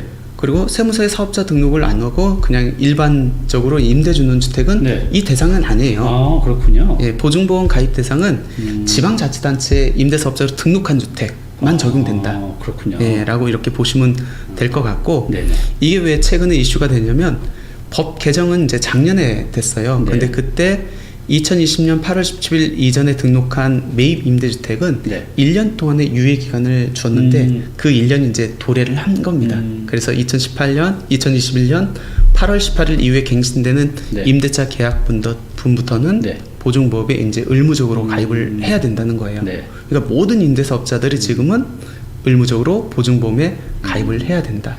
이제 임대주택을 등록하신 분만 이제 해당이 된다는 겁니다. 예, 맞습니다. 지방자치단체에 네. 임대사업으로 등록한 분들만. 그러니까 우리가 이제 헷갈리는 게 지방자치단체 임대사업자로 등록한 게 있고 또 세무서에 한 게 있잖아요. 그러니까 맞아요. 세무서 한 건 상관없다는 거죠. 상관없어요. 네, 그거는 민간임대주택을 적용 안 하기 때문에. 그렇군요. 예. 근데 이 보증보험을 만약 가입을 안 하면은 네. 어떤 불이익이 받냐면 네. 이건 형사처벌 대상이에요. 그래요? 굉장히 세죠. 보통의 그 주택임대사업자가 어떤 공적 의무를 준수하지 않았을 때는 과태료 적용 대상이거든요. 네, 그러게요. 유일하게 얘만 2년 이하의 징역이라 2천만 원 이하의 벌금이 부과가 됩니다. 굉장히 이렇게 세죠. 아유, 이게 올리비아님, 네, 2만 원 감사합니다. 열심히 우리 컨텐츠 만드는데 사용하겠습니다. 감사합니다. 그러면 임대보증금 보증보험 가입을 가입한다고 했었을 때 네. 그러면 얼마를 가입해야 되느냐라는 건데 원칙은 임대보증금 전액입니다. 그러니까 이거를 가입을 의무화시킨 이유는 네. 임대기간이 끝났을 때 집주인이 네. 임대사업자가 이제 임대보증금을 못 돌려줄 거를 염두해가지고 의무적으로 이제 보증보험에 가입을 하라는 거거든요. 네. 그렇게 가입을 하면은 임대인이 임대보증금을 못 돌려줘도 보증회사에서 대신 주겠다는 취지입니다. 그런 취지군요. 그러니까 취지는 좋네요. 그렇죠. 그렇죠. 근데 임대보증금 전액에서 하는데 네. 예외적으로 일정 요건을 충족하면은 네. 주택 가격하고 채무 금액을 비교를 해가지고 네. 그 주택 가격이 60% 초과되는 부분만 보증보험에 가입할 수 있도록 예외를 두었어요. 네. 임대보증금 전액을 하면은 보증 수수료가 당연히 높아지겠죠. 많아지겠죠. 네. 근데 예외가 적용되면은 가입되는 대상 금액이 적어지기 때문에 네. 수수료도 당연히 적어지겠죠. 네. 그러니까 당연히 주택임대사업자는 당연히 임대보증금 전액에 대해서 보증보험을 가입하는 것보다는 네. 예외가 적용돼서 조금만 보증보험에 가입하는 게 훨씬 유리하겠죠. 그러게요. 그럼 예외가 적용되려고 하면은 첫 번째는 근저당이 세대별로 분리되어 있어야 됩니다. 이 얘기는 뭐냐면 네. 우리가 그 등기부등 공문상의 을표에 보통 채권 채무에 대한 근저당 설정이 되잖아요. 네. 그때 공동담보로 설정이 안 돼야 된다는 거예요. 그래요. 보통 아파트, 네. 다세대 같은 경우에는 아파트나 다세대 같은 경우는 물건별로 이렇게 하기 때문에 공동담보가 많이 설정이 안 되는데 문제는 뭐냐면 다세대가 문제예요. 네. 다세대는 단독이잖아요. 여러 세대가 있잖아요. 네. 보통 땅하고 건물하고 공동담보로 많이 설정돼 있거든요. 네. 그런 경우에는 이제 원칙으로 가야 된다는 거고 또 을표 자체에 네. 그러니까 등기부 등본상 을표 자체에 압류라든지 가압류라든지 가처분 등이 설정돼 있지 않아야 된다는 겁니다. 네. 그리고 세 번째 요건은 임차인이 전세권 설정을 요구하고 이에 동의해가지고 전세권이 설정돼 있어야 된다는 건데 솔직히 이거는 너무 많은 거를 요구하고 있거든요. 그래서 네. 지금 이 세 번째 요건 같은 경우에는 임차인 전세권 설정을 별도로 요구하지 않은 경우에는 이 세 번째 요건은 충족한 걸로 보겠다고 이제 간주를 하고 있습니다. 네네. 그럼 결론적으로는 등기부 등본상에 공동담보가 설정돼 있지 않고 네. 압류나 가압류, 가처분 등이 설정돼 있지 않는다고 하면은 채무 금액과 주택 가격을 비교를 해가지고 네. 주택 가격의 일정 금액 초과되는 금액만 우리가 보증보험에 가입할 수 있다는 거죠. 그러니까 대부분은 이제 예외가 적용될 수 있다는 겁니다. 다행이네요, 이거는. 예, 다행이죠. 네. 그럼 한번 볼까요? 그러니까 질문을 많이 하는 것 중에 하나가 뭐냐면 네. 나는 그럼 지방자치단체에 임대사업자로 등록을 했는데 네. 그러면 등록한 사람들은 무조건 다 보증보험에 가입을 해야 되느냐? 네. 나는 집값이 진짜 많아가지고 나중에 이게 경매 공매로 처분된다 할지라도 네. 충분히 뭐 임대 보증금 내줄 수 있는 상황인데 그런 주택임에도 불구하고 보증보험에 가입해야 되느냐라는 거예요.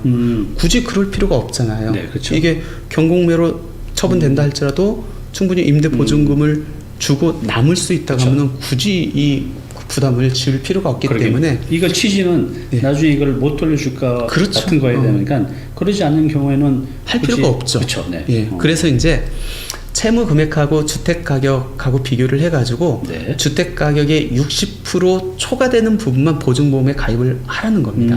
그렇군요. 예. 그럼 채무 금액이라는 거는 혹시 은행 대출이 껴 있으면 그 금액하고 네. 임대 보증금이 이제 채무 금액일 그렇죠. 거고 네. 주택 가격은 이제 납세자가 둘 중에 하나를 선택하래요. 첫 네. 번째는 공시 가격을 갖고 적용 비율을 적용해 가지고 산정을 하든지 네. 아니면 감정을 받아서 뭐 쓰든지. 감정 가격을 하든가. 예. 근데 주택 공시 가격은 국가에서 정한 금액이기 때문에 시세를 반영을 못 하겠죠. 근데 이제 적용 비율을 그래서 조금 상향 조정했습니다. 최근에. 네. 근데 그것도 적다고 하면은 주택임대사업자가 별도 감정을 받아가지고 네. 감정가액을 사용하라는 거예요. 그게 좀 더 유리하겠네요. 그렇죠. 네. 근데 감정을 하려면은 돈이 들겠죠. 그 비용이 근육에 들어가죠. 예. 그 비용을 들고 감정가액을 하든지 아니면 비용 없이 주택 공시가격에 적용 비율을 적용해서 주택 가격을 산정하든지 네. 둘 중에 이제 비교해가지고 유리한 걸로 하라고 하는데 네. 당연히 감정 받으면은 이제 비용이 발생하기 때문에 네. 대부분의 주택임대사업자들은 주택 공시가격에 이제 적용 비율을 적용해가지고 주택 가격을 산정을 하고 있습니다. 그러겠네. 이게 뭐 몇 천만 원 이렇게 나오는 거 모를까 금액이 크지 그렇죠. 않으면 네, 맞습니다. 그냥 하시는 분이 많겠네요. 네. 그래서 한번 사례를 한번 들어볼게요. 네. 그러니까 그걸 좀 알려드리고 싶어서 제가 이 사례를 만들었습니다. 네. 그러니까 지자체 임대사업자로 등록한 주택 임대사업자들이 무조건 다 보증보험에 가입을 해야 되느냐? 그건 아니다라는 거예요. 네. 그럼 어떤 사람들이 가입을 안 해도 되는지 네. 그걸 한번 보자는 겁니다. 네. 예를 들어서 주택 공시가격이 5억 원이라고 가정을 할게요. 네. 그럼 아까 주택 가격은 네. 주택 공시가격이 5억 원이면 아파트는 공동주택에 해당하고 9억 원 미만이니까 150%가 적용되는 거네요. 그러네요. 네. 그럼 주택 그 가격은 주택 공시가격 5억 원에 150%를 곱한 7억 5천만 원이 됩니다. 네. 그렇죠. 그리고 그 가격의 60%를 산정을 해요. 아마 이 60%는 네. 그 주택이 경공매됐었을 때 최소한 낙찰되는 금액, 아니면 뭐 그 금액이 보통 아마 그 정부에서는 60% 정도로 보는 것 같아요. 네. 마지노선을. 아무래도 그거 60%였는데 안 내려온다. 네, 맞습니다. 그러니까 그 금액을 네. 기준으로 해가지고 이제 채무 금액하고 비교를 하는 겁니다. 네. 채무 금액이라고 하니까 조금 어려울 수 있으니까 그냥 대출금 없이 그냥 임대 보증금이 보증금. 그냥 네. 4억 원이라고 가정을 해볼게요. 네. 그럼 임대 보증금이 4억 원입니다. 네. 그럼 주택 가격 아까 주택 공시 가격 5억 원에 150%를 곱한 금액의 60%. 그게 이제 4억 5천이거든요. 네. 복잡하네요. 네. 그러면 요거는 경공매 되더라도 충분히 주택 가격의 60% 4억 5천은 받아가지고 임대 보증금 줄 수 있겠네요. 이럴 땐 이제 가입하지 않는다는 거예요? 예, 가입하지 않아도 된다는 그러네요. 겁니다. 네. 근데 두 번째, 만약 임대 보증금이 6억 원이라고 하면은 네. 나중에 경공매 되더라도 4억 5천은 건지는데 네. 1억 5천을 못 주잖아요. 네. 그러니까 그 1억 5천에 대해서 이제 가입을 하라는 거예요. 그 금액에 대해서요. 네. 네. 전체 임대 보증금 6억 원에 대해서 가입하는 건 아니고 네. 그 갭에 대해서만 이제 가입하라는 겁니다. 네. 근데 문제는 뭐냐면 네. 채무 금액이 이제 임대 보증금이 8억 원입니다. 네. 근데 주택 가격 60%한 금액이 아니고 주택 가격. 네. 그러니까 아까 5억에 150% 곱한 7억 5천보다 더 크다고 하면은 네. 이거는 소위 이제 깡통 주택이라고 깡통 보거든요. 주택이죠. 예. 이거는 이제 보증회사에서 안 받아줘요. 아, 아예 가입이 안 되는 예. 거구나. 그럼 이렇게 가입을 안 되면 아까 우리 형사처벌까지 될 수 있다고 어이구. 말씀드렸잖아요. 이런 상황도 있겠네요. 꽤 있습니다. 그러네요. 꽤 있어요. 이런 분들하고 아까 공동담보가 설정돼 있어가지고 임대보증금 전액에 대해서 보증보험을 가입해야 되는 경우 그런 사람들이 지금 가입하고 싶어도 못하는 상황들이 있거든요. 이 아까 말씀하신 대로 이 보증보험은 그냥 가태료 정도가 아니라 예. 형사처벌 대상이기 때문에 굉장히 무섭거든요. 그래서 예. 지금 여기에 해당되시는 분들은 좀 고민을 하셔야 될 것 같아요. 네. 맞습니다. 그러면 아까 채무 금액이 주택 가격보다 이제 더 커가지고 네. 보증보험을 가입을 못한 사람들은 네, 이제 어떻게 조치를 해야겠죠. 네. 왜 그러면 못하면은 난 형사처벌 대상이 될 수 있기 때문에 네. 그래서 그런 사람들은 방법은 다른 부동산이나 아니면 예금 증서를 통해 가지고 추가 담보를 설정을 하든지 추가 담보요. 예. 네. 궁극적으로 보증 보험에 가입을 해야 되는지 아니면 가입했었을 때 가입해야 되는 대상 금액이 얼마인지는 궁극적으로 채무 금액하고 네. 주택 가격에 따라서 달라지잖아요. 그렇죠. 네. 그러면 채무 금액을 낮추든지 주택 가격을 높이는 방법밖에 없잖아요. 그러게. 네. 그러면은 채무 금액을 낮춘다는 거는 혹시 은행 대출금이 있으면은 일부를 상환하든지 상환하든가. 네. 아니면 전세를 반전세나 월세로 월세로. 전환하든지 그래서 채무 금액을 낮추든지 아니면 주택 가격을 높여야 되니까 국가에서 매기는 주택 공시 가격의 적용 비율을 곱하지 않고 네. 감정 평가를 받아가지고 그 금액으로 이제 주택 가격을 산정을 하든지 물론 감정 평가 수수료는 발생할 수 그쵸. 있겠죠. 네. 그렇게 해가지고 보증보험에 이제 가입을 해야 된다는 거고 네. 현재 이게 이제 갑작스럽게 이제 보증보험에 무조건 가입해야 되기 때문에 주택임대사업자들한테 너무 많은 부담을 이렇게 지우고 있고 네. 가입하고 싶어도 가입을 못하는 상황이 있기 때문에 네. 이거와 관련된 법 개정이 이제 추진하고 있습니다. 다행이네요. 근데 이제 아직 그 확정은 안 돼 있기 때문에 향후 결과가 법이 어떻게 제정되는지는 지켜봐야 되는데 어떤 내용들이 지금 법 개정이 추진되고 있냐면 아까 이제 형사처벌 대상이잖아요. 네. 굉장히 큰 제재예요. 그래서 그렇죠. 이것도 보증보험을 미가입했었을 때 그 제재를 형사처벌 대상에서 과태료 부과 대상으로 전환하자. 네. 너무 과중하게 제재를 하고 있다라는 측면에서 이걸 이제 과태료 부과 대상으로 전환하려고 네. 법 개정이 추진되고 있고요. 그럼 과태료 적용했었을 때 어떻게 적용됩니까? 임대 보증금의 10% 이하에서 한도를 3천만 원 더 가지고 그렇게 이제 과태료를 부과하자. 네. 그렇게 일단 추진하고 있고 네. 두 번째는 우리 임대차 보호법에 의해서 최우선 변제금 이하의 소액 보증금은 이건 권리를 보장받을 수 있잖아요. 임차인들이. 그렇죠. 확보가 되는 거니까. 그렇죠. 네. 근데 그런데도 불구하고 보증보험을 가입하라고 하는 거는 이거는 너무 부담을 많이 그러네요. 지우는 거예요. 그래서 그런 사람들 소액 보증금인 경우에는 보증보험을 가입을 면제해 주자. 그러니까 최우선 변제를 받으시는 분들에 대해서는 그렇죠. 면제. 네. 네. 그다음에 우리가 감정 평가를 받아서 시세를 주택 가격을 올릴 수 있는데 그러면은 주택 임대 사업자들이 별도로 감정을 받아야 되는 수수료를 부담해야 되는 게 네. 있기 때문에 우리가 감정 평가를 받지 않더라도 네. 시세를 주택 가격으로 인정을 해주자. 시세를요. 예. 그럼 시세를 어떤 걸 인정해 줍니까? 아마 우리가 이제 부동산 실거래가 신고에 대해서 지금 매매 사례 가격이 올라가고 있잖아요. 그쵸. 아마 네. 그 가격을 적용받든지 아니면은 감정원이라든지 KB 주택 시세 네. 있잖아요. 그걸 아마 준용하지 않을까 생각됩니다. 그래요. 그렇게 부담이 하면은 좀 없어질 수가 있겠네요. 그렇죠. 그러면 굳이 감정평가 수수료를 비용이 발생하지 않더라도 시세를 반영해서 주택 가격을 인정받을 수 있으니까 네. 그 주택임대사업자 입장에서 훨씬 낫겠죠. 네.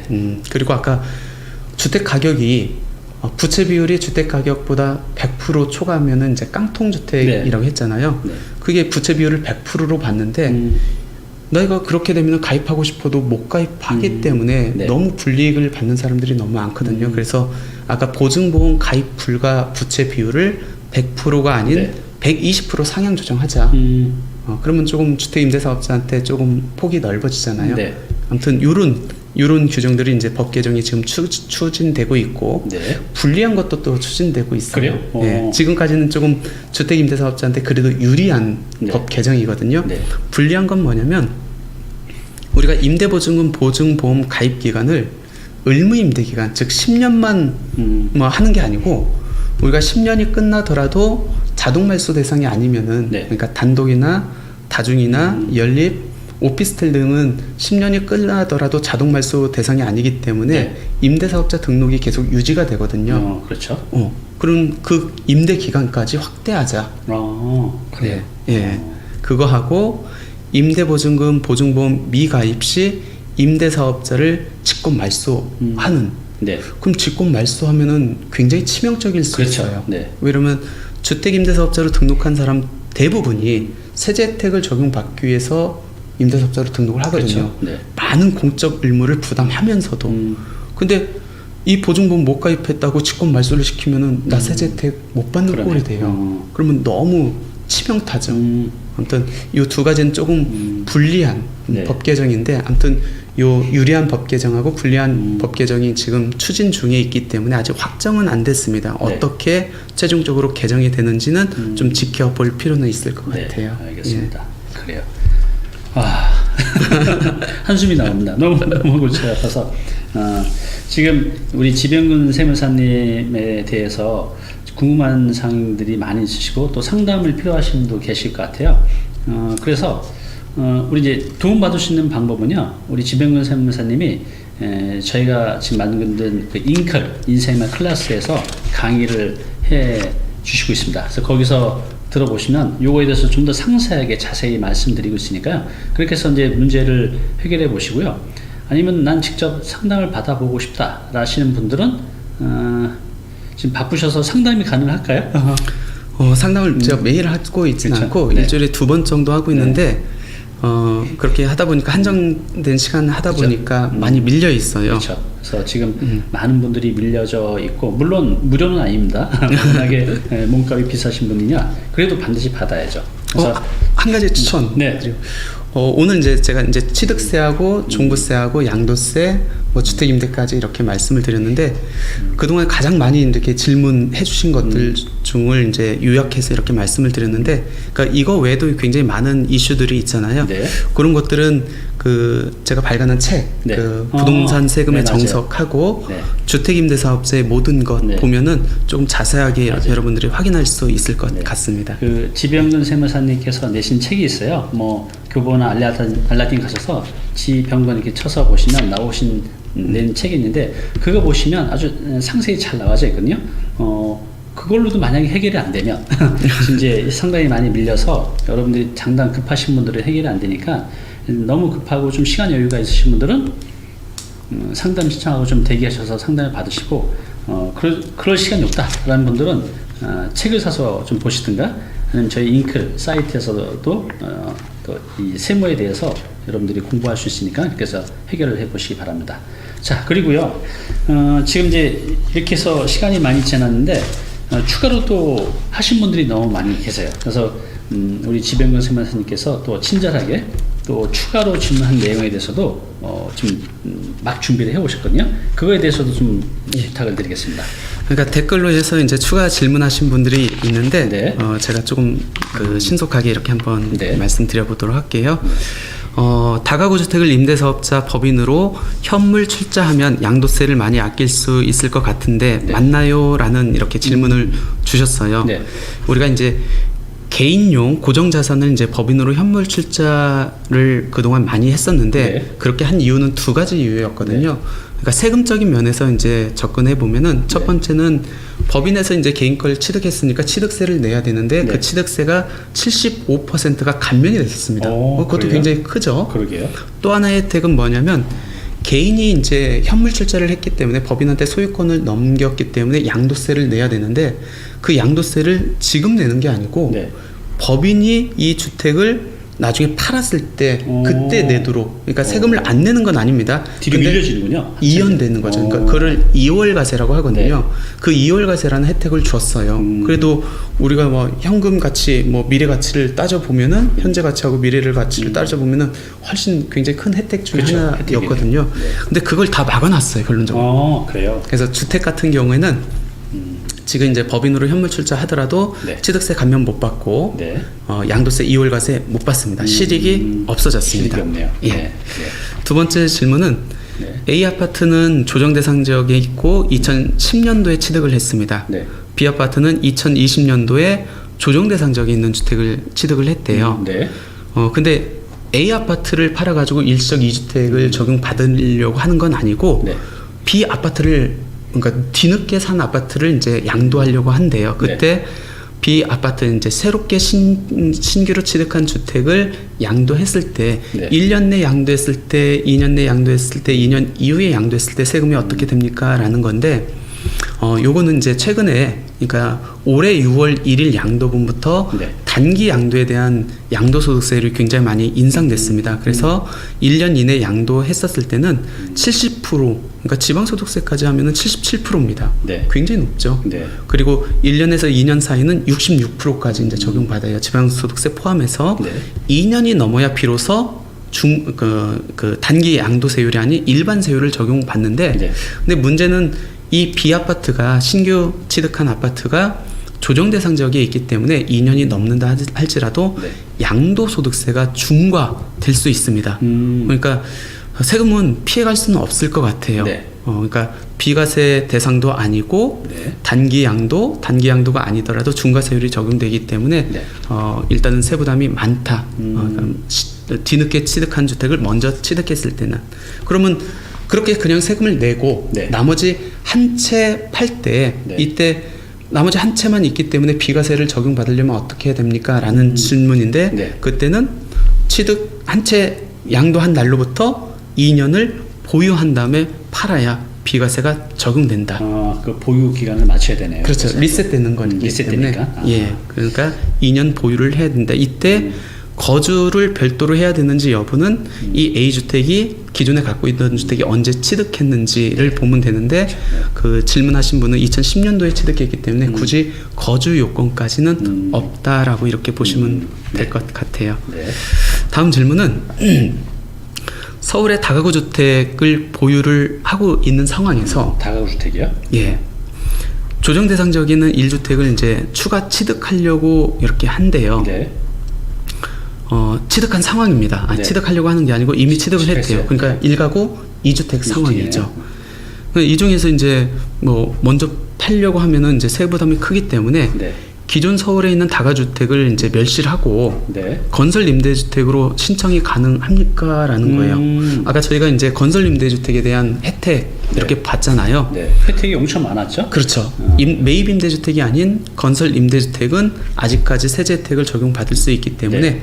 대신에 이제 10년 동안 이렇게 묶여야 된다는 거 하고, 네. 소유권 보존 등기 이전에 이제 건설 임대사업자로 등록을 해야 된다는 거, 그 요건을 적용한다고 하면은 네. 이거는 건설 임대주택의 메리트가 굉장히 있습니다. 그렇죠. 예, 신축해도 가능할 것 같고요. 이건 가능하다는 거죠? 예, 맞습니다. 그러니까 이런 분들도 많이 있을 거예요. 내가 2주택이 돼버리면 굉장히 부담이 큰데 이 다주택이 오래됐어요. 그렇죠. 오래돼가지고 그냥 팔게 되면 세부담이 크니 예. 이것을 철거하고 예. 멸실하고 내가 여기서 새로 신축한 다음에 건설임대사업자로 이제 등록하게 되면 요건 주택수에 포함이 안 되고 그렇죠. 종부세 면제 또 맞습니다. 양도세 중과 배제 이런 예. 혜택을 이제 다 볼 수 있다는 거잖아요. 예, 맞습니다. 이것도 굉장히 중요한 사항이네요. 예, 맞습니다. 네. 그다음에 다른 질문 한번 볼까요? 네. 현재 집이 두 채이고 공시 가격이 6억이 안 되는데, 그러니까 네. 2주택을 소유하고 있는데 주택 공시 가격은 두 개 합해가지고 6억이 안 된다? 안 된대요. 네. 근데 그러한 상황 중에서 네. 빌라 세 채 정도를 사가지고 월세를 받고 싶대요. 그런 분들 많으실 것 같아요. 예, 이때 꼭 임대사업자로 등록 네. 하거나 아니면 월세 신고 등록 어느 쪽이 더 나을까요? 라는 건데, 일단은 빌라 자체가 지금 조정 대상 지역에 있으면은 임대사업자로 등록을 해도 실익이 없어요. 아까 그래요? 2018년 9월 14일 이후에 조정 대상 지역에서 취득한 주택은 네. 우리가 취득해가지고 등록한 거기 때문에 매입 임대주택에 해당됩니다. 그렇군요. 근데 뭐 종부세 합산 배제도 안 되고 양도세 중과 배제도 안 되기 때문에 실익이 없습니다. 그러니까 임대사업자 등록은 할 필요는 없고, 임대사업자는 내 선택이라는 거죠. 그렇죠. 해도 선택이. 되고 안 해도 되고. 예, 의무 사항이 아닙니다. 그러니까 이 상태에서는 하는 게 실익이 없다. 예, 맞아요. 할 필요 없다. 예, 괜히 공적 의무만 준수를 해야 되고 하기 네. 때문에 보증보험도 가입해야 되고 하기 때문에 오히려 족쇄가 이렇게 될 수 있고, 그렇군요. 대신에 이제 주택이 두 채 이상이고 월세를 받기 때문에 이때는 이제 주택 임대 소득에 대해서 과세 대상은 맞습니다. 과세 대상 맞고요. 그러니까 세무서의 사업자 등록은 당연히 해야 되는 게 맞다라고 네. 이렇게 보시면 될 것 같아요. 네. 그리고 다른 질문은 다주택자입니다. 네. 2018년도에 장기 임대주택으로 등록을 했대요. 네. 양도세 절세나 비과세 방법은 뭐가 있습니까? 네. 다주택자가 그 중에 이제 뭐 몇 채를 2018년도에 장기 임대주택으로 등록을 했는데, 네. 이때 양도세 절세나 비과세 방법은 첫 번째는 2018년도 했다는 거는 아마 9.13 부동산 대책 이전에 아마 임대사업으로 등록을 했을 가능성이 높거든요. 그러겠네요. 네. 질문 자체가 이제 구체적이지 않아가지고 제가 그 추론해서 이렇게 생각을 해보면은 네. 그러면 먼저 이제 적용해 볼 수 있는 거는 일단은 임대주택 외에 한 채밖에 없다라고 하면은 이제 네. 거주주택 비과세를 한번 모색해 보면 네. 좋을 것 같고요. 네.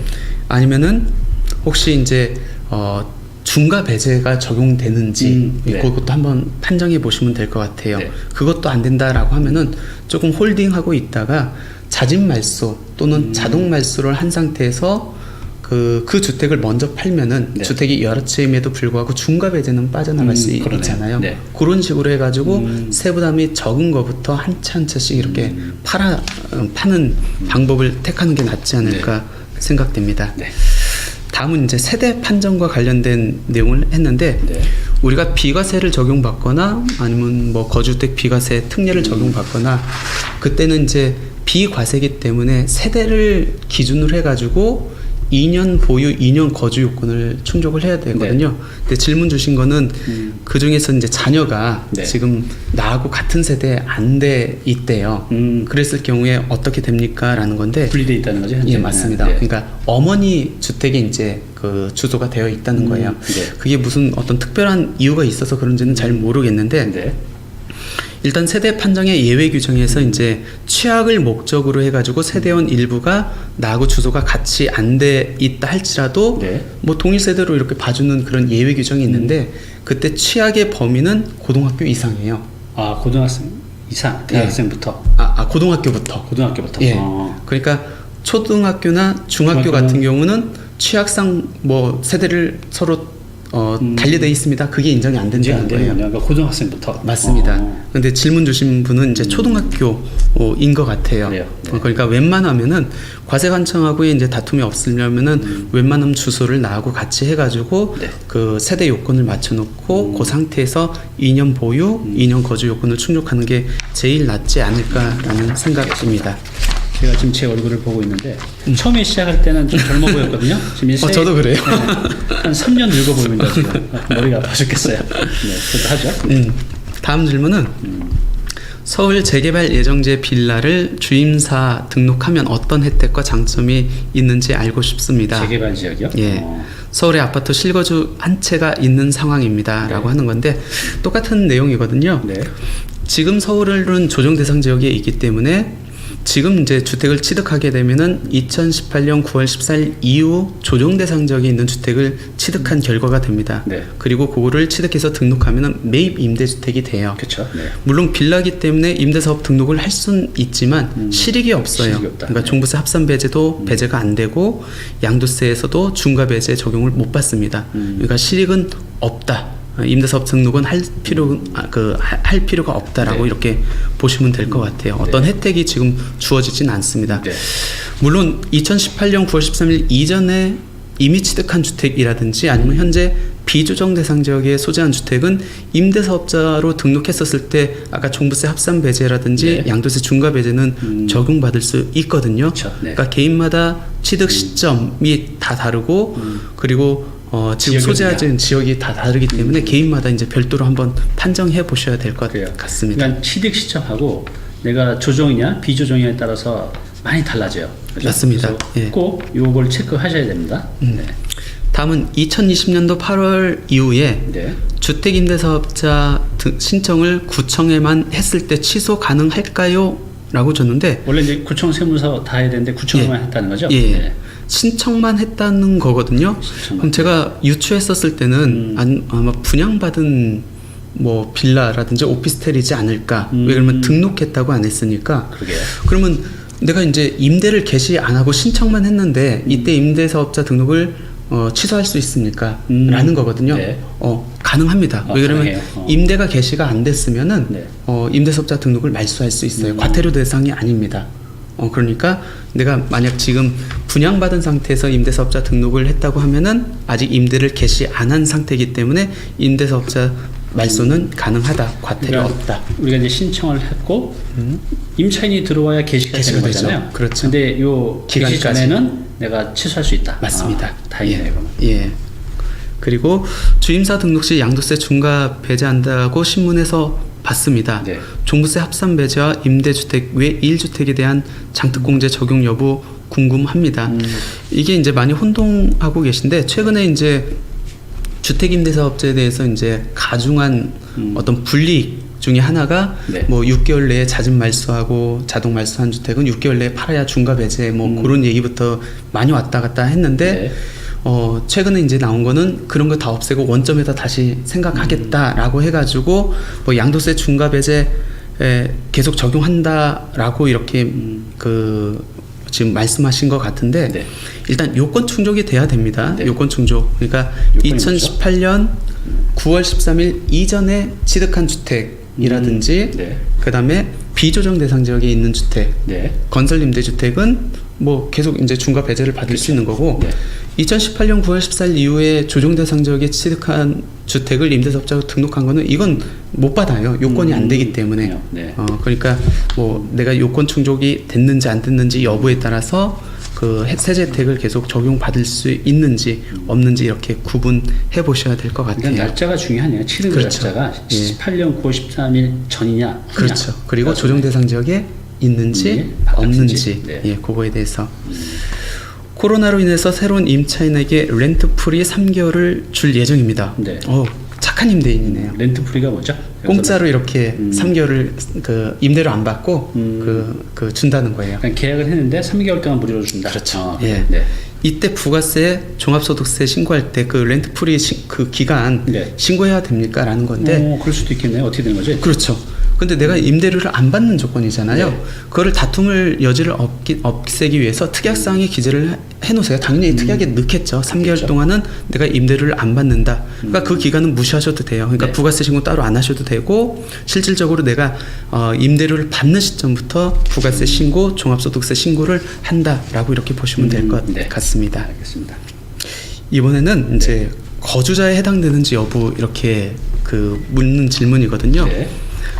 해외 시민권자로 거주하고 있습니다. 네. 14년 전에 이민을 당시 한국에 10년 보유 7년 거주한 아파트를 한 채 두고 왔습니다. 그러니까 지금 해외에 이제 살고 있다는 거죠. 네. 근데 주택이 한 채이기 때문에 이 주택을 판다라고 했었을 때 만약 거주자라면은 네. 비과세 받을 수 있잖아요. 그렇죠. 네. 근데 그 비과세는 거주자에 한해서 이제 적용을 하기 때문에 양도 당시 비거주자는 한 채일지라도 비과세를 못 받아요. 그렇군요. 그러니까 생각한 게 내가 들어와 가지고 거주자 신분으로 해서 주택을 팔면은 비과세 혜택을 적용받을 수 있지 않습니까? 네. 라고 이제 생각을 하신 것 같아요. 네.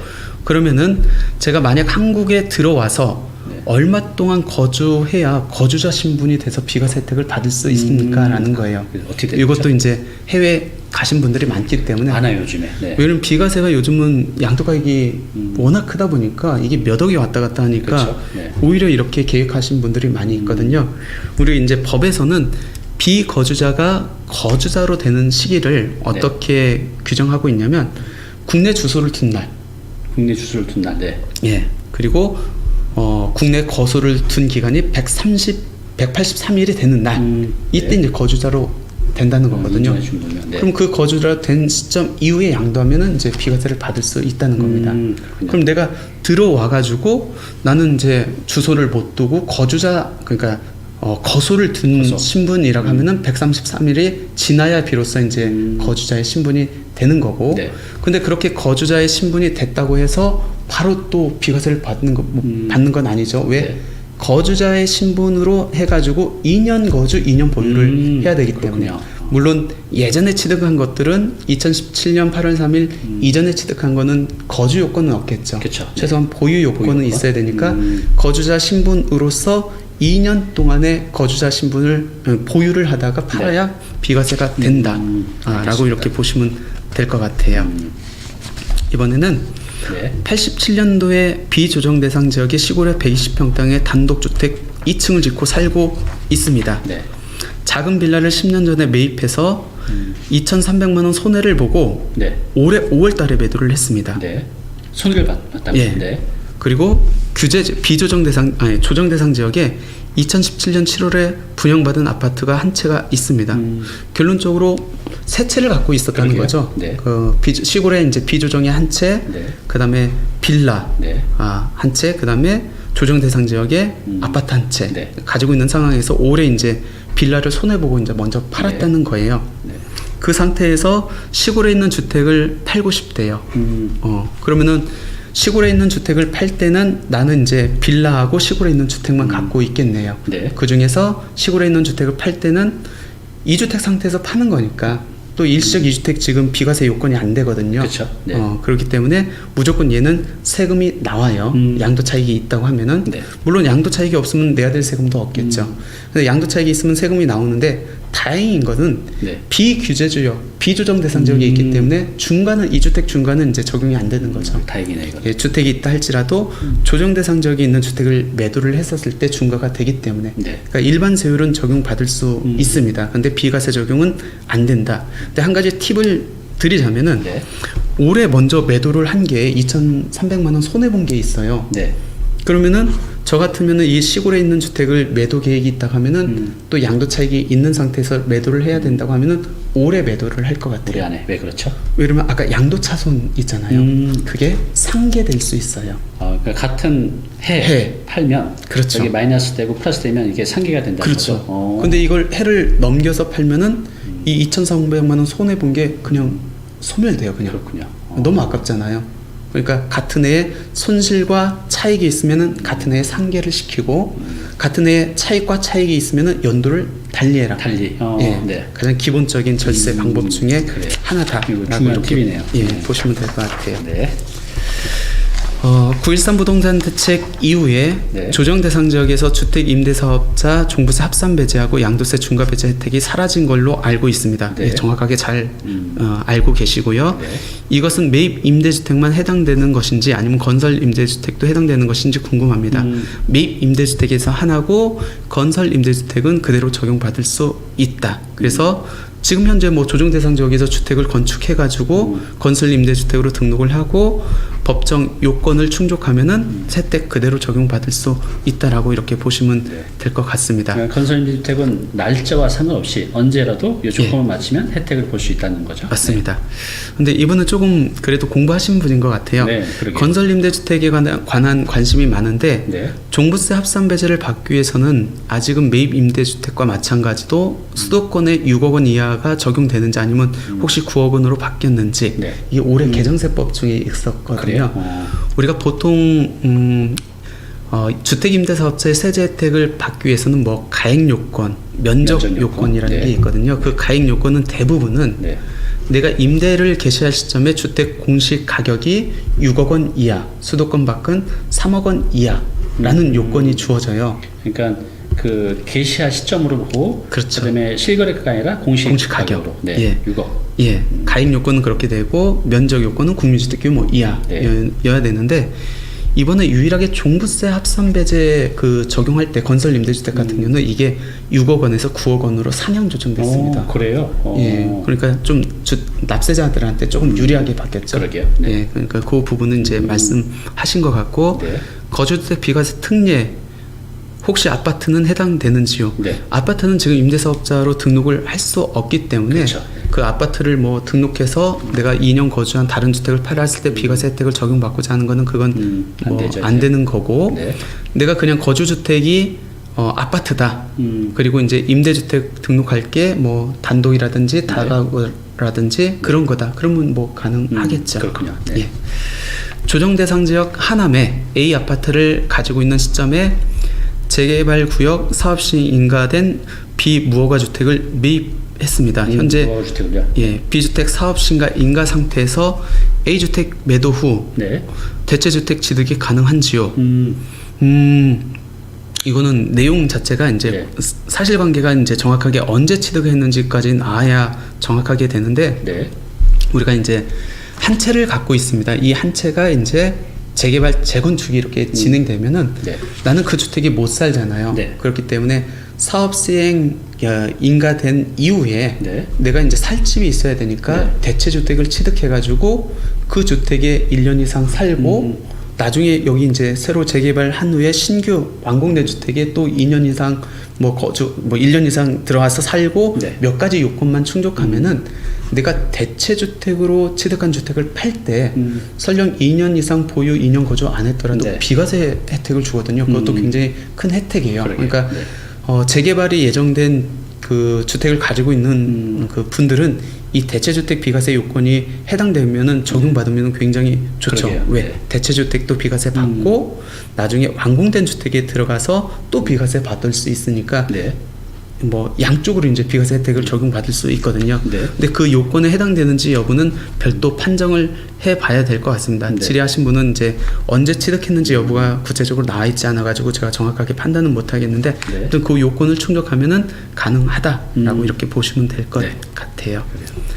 증여세율이 증여자의 주택수에 따라서 1주택일 때 3.5%. 네. 그렇죠. 아까 네. 증여자 입장에서 1세대 1주택이면은 3.5% 기본세율이 적용되고, 네. 그렇지 않은 경우는 12%가 이렇게 적용된다고 네. 말씀드렸습니다.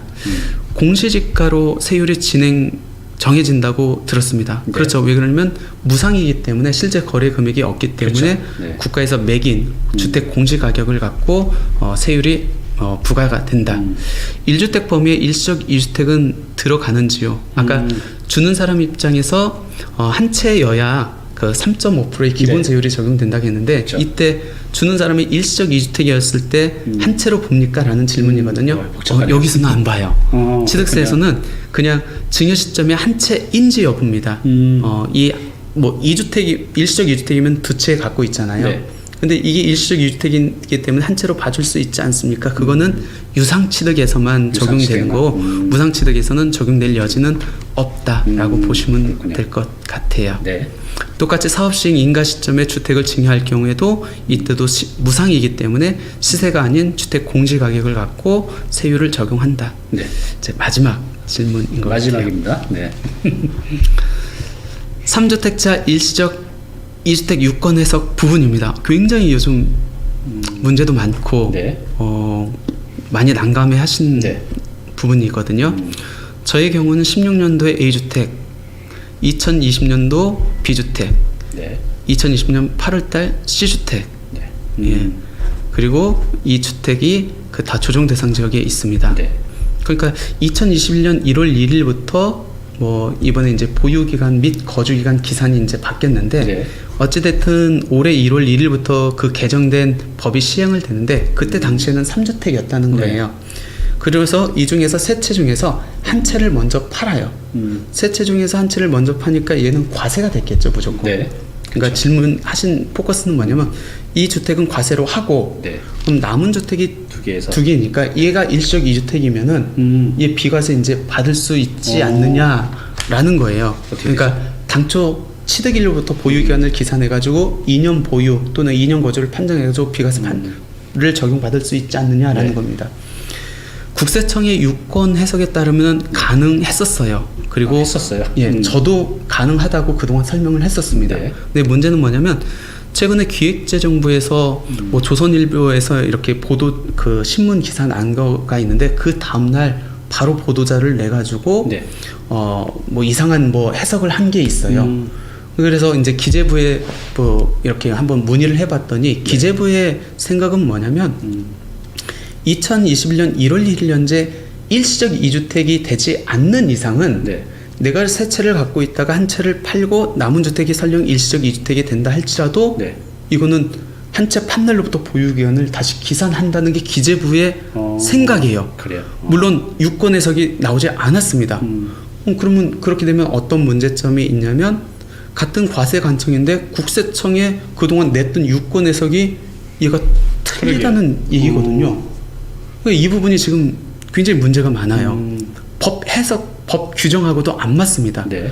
법 규정하고도 안 맞는 이상한 해석을 기재부에서 그 논리를 펴가지고 지금 입장만 안 된다는 입장만 이렇게 보도자료로 내고 있어요. 네. 그래서 이 부분은 조금 지켜봐야 될 것 같아요. 아마 기재부도 이런 내용 문제점이 있다는 걸 알고 있지 않을까 생각되고, 또 국세청에서 미리 괜찮다는 유권 해석이 있었기 때문에 기재부가 막무가내로 이거를 뭐 국세청 너네 잘못 낸 거야 라고 이렇게 입장을 표현하지는 않을 것 같은데 어찌됐든 요거에 대한 거는 아마 조만간에 네. 좀 정리를 해가지고 기재부도 이제 국세청하고 협의를 해가지고 아마 지금 정리 과정에 있지 않을까라는 생각이 들어요. 근데 명확한 거는 나와 있지 않기 때문에 지금 이제 어떻게 의사결정을 해야 될지는 좀 보수적으로 이렇게 남겨둬야 될 것 같습니다. 저희도 뭐 이런 케이스에 대해서 예전에 이렇게 뭐 해석이 있었는데 지금은 기재부의 입장은 이렇기 때문에 네. 지금 명확한 유권 해석은 없고 해석도 지금 불분명합니다라고 설명을 상담을 하고 있는 사례이기 때문에 네. 이 부분은 조금 지켜봐야 되지 않을까. 굉장히 민감한 거기 때문에 빨리 명확한 어떤 입장 정리가 좀 나와야 될 것 그러게요. 같은데 아직 안 나오고 있는 실정입니다.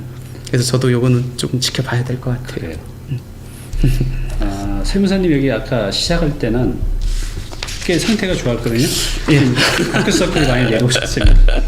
저도 지금 보고 있는데, 제가 지금 얼굴이 좀 시뻘개졌어요. 지금 이거 생각하면서 막 고민하고 또 듣는 것도 힘든데, 이 당사자분들은 얼마나 힘들까 이제 생각이 들어요. 그래서 이제 다시 한번 말씀드리지만, 이 부동산은요, 되게 세금이 굉장히 중요하잖아요. 세금 낸 다음에 나머지가 내 거이기 때문에. 그래서 여러분들이 취득하기 전에, 또 팔기 전에, 또 임대사업자를 뭐 낼까 말까 여러 선택지들이 있잖아요. 그걸 하시기 전에 꼭 상담을 받고 하시기 바랍니다. 또 상담비가 부담스러우신 분들은 공부하시면 돼요. 우리 지병권 세무사님이 낸 책이 있는데 저도 봤는데 아주 친절하게 사례별로 잘 돼 있어요. 아니시면 우리 잉크에 들어오시면 또 라이브 아니고 그 찍어놓은 강의가 있으시거든요. 아주 그 친절하게 잘 해놓으셨으니까 책 읽기 싫으신 분들은 이제 영상으로 보시고요. 정 급하고 정말 중요한 결정은 지금 이제 상담자가 많이 밀려 있지만 신청해 놓으셨다가 대기하셨다가 꼭 상담 받아 보시기 바랍니다. 요즘 부동산과 관련된 이렇게 그 내용들이 너무 복잡해요. 너무 복잡하고 법과는 전혀 다른 또 유권 해석들이 이상한 해석들이 나오기 때문에 솔직히 상담하는 저희들도 많이 부담이 되는데 그렇죠. 네. 근데 납세자들한테 굉장히 민감해요. 이게 세금이 비과세가 되느냐 안 되느냐, 중과가 되느냐 안 되느냐, 뭐 종부세가 부과되느냐 안 되느냐, 취득세가 뭐 중과가 되느냐 안 되느냐의 여부에 따라서 투자하시는 분들은 투자 수익률에도 굉장히 치명적인 영향을 미칠 수 있고 또 그렇지 않은 분들은 뭐 세금 몇 억이 왔다 갔다 할 수 있기 때문에 항상 뭐 제가 말씀드리는 거는 일을 벌린 다음에 수습하려고 하면은 전혀 안 돼요, 지금은. 그렇죠. 그러니까 일을 벌리기 전에 미리 최소한 3분 이상의 이제 전문가들하고 상담을 받고 신중하게 의사결정을 해야 되는 거고, 그리고 지금과 같은 상황에서는 조금 의사결정을 보수적으로 이렇게 진행을 해야 되는 게 맞지 않을까 생각해야 됩니다. 그리고 무조건 본인 재산은 본인이 지켜야 돼요. 네. 그러니까 그만큼 본인이 노력해서 조금 더 관심 갖고 세금에 대해서 관심 갖고 공부를 하시는 게 제일 좋지 않을까 생각됩니다. 그래요. 지금 상담을 다 못할 정도로 이렇게 바쁘신데 이제 여기까지도 오셔서 이렇게 긴 시간을 설명드려서 너무 감사드리고요. 다음에 또 이런 세금 이슈가 바뀌고 복잡한 상황이 있잖아요.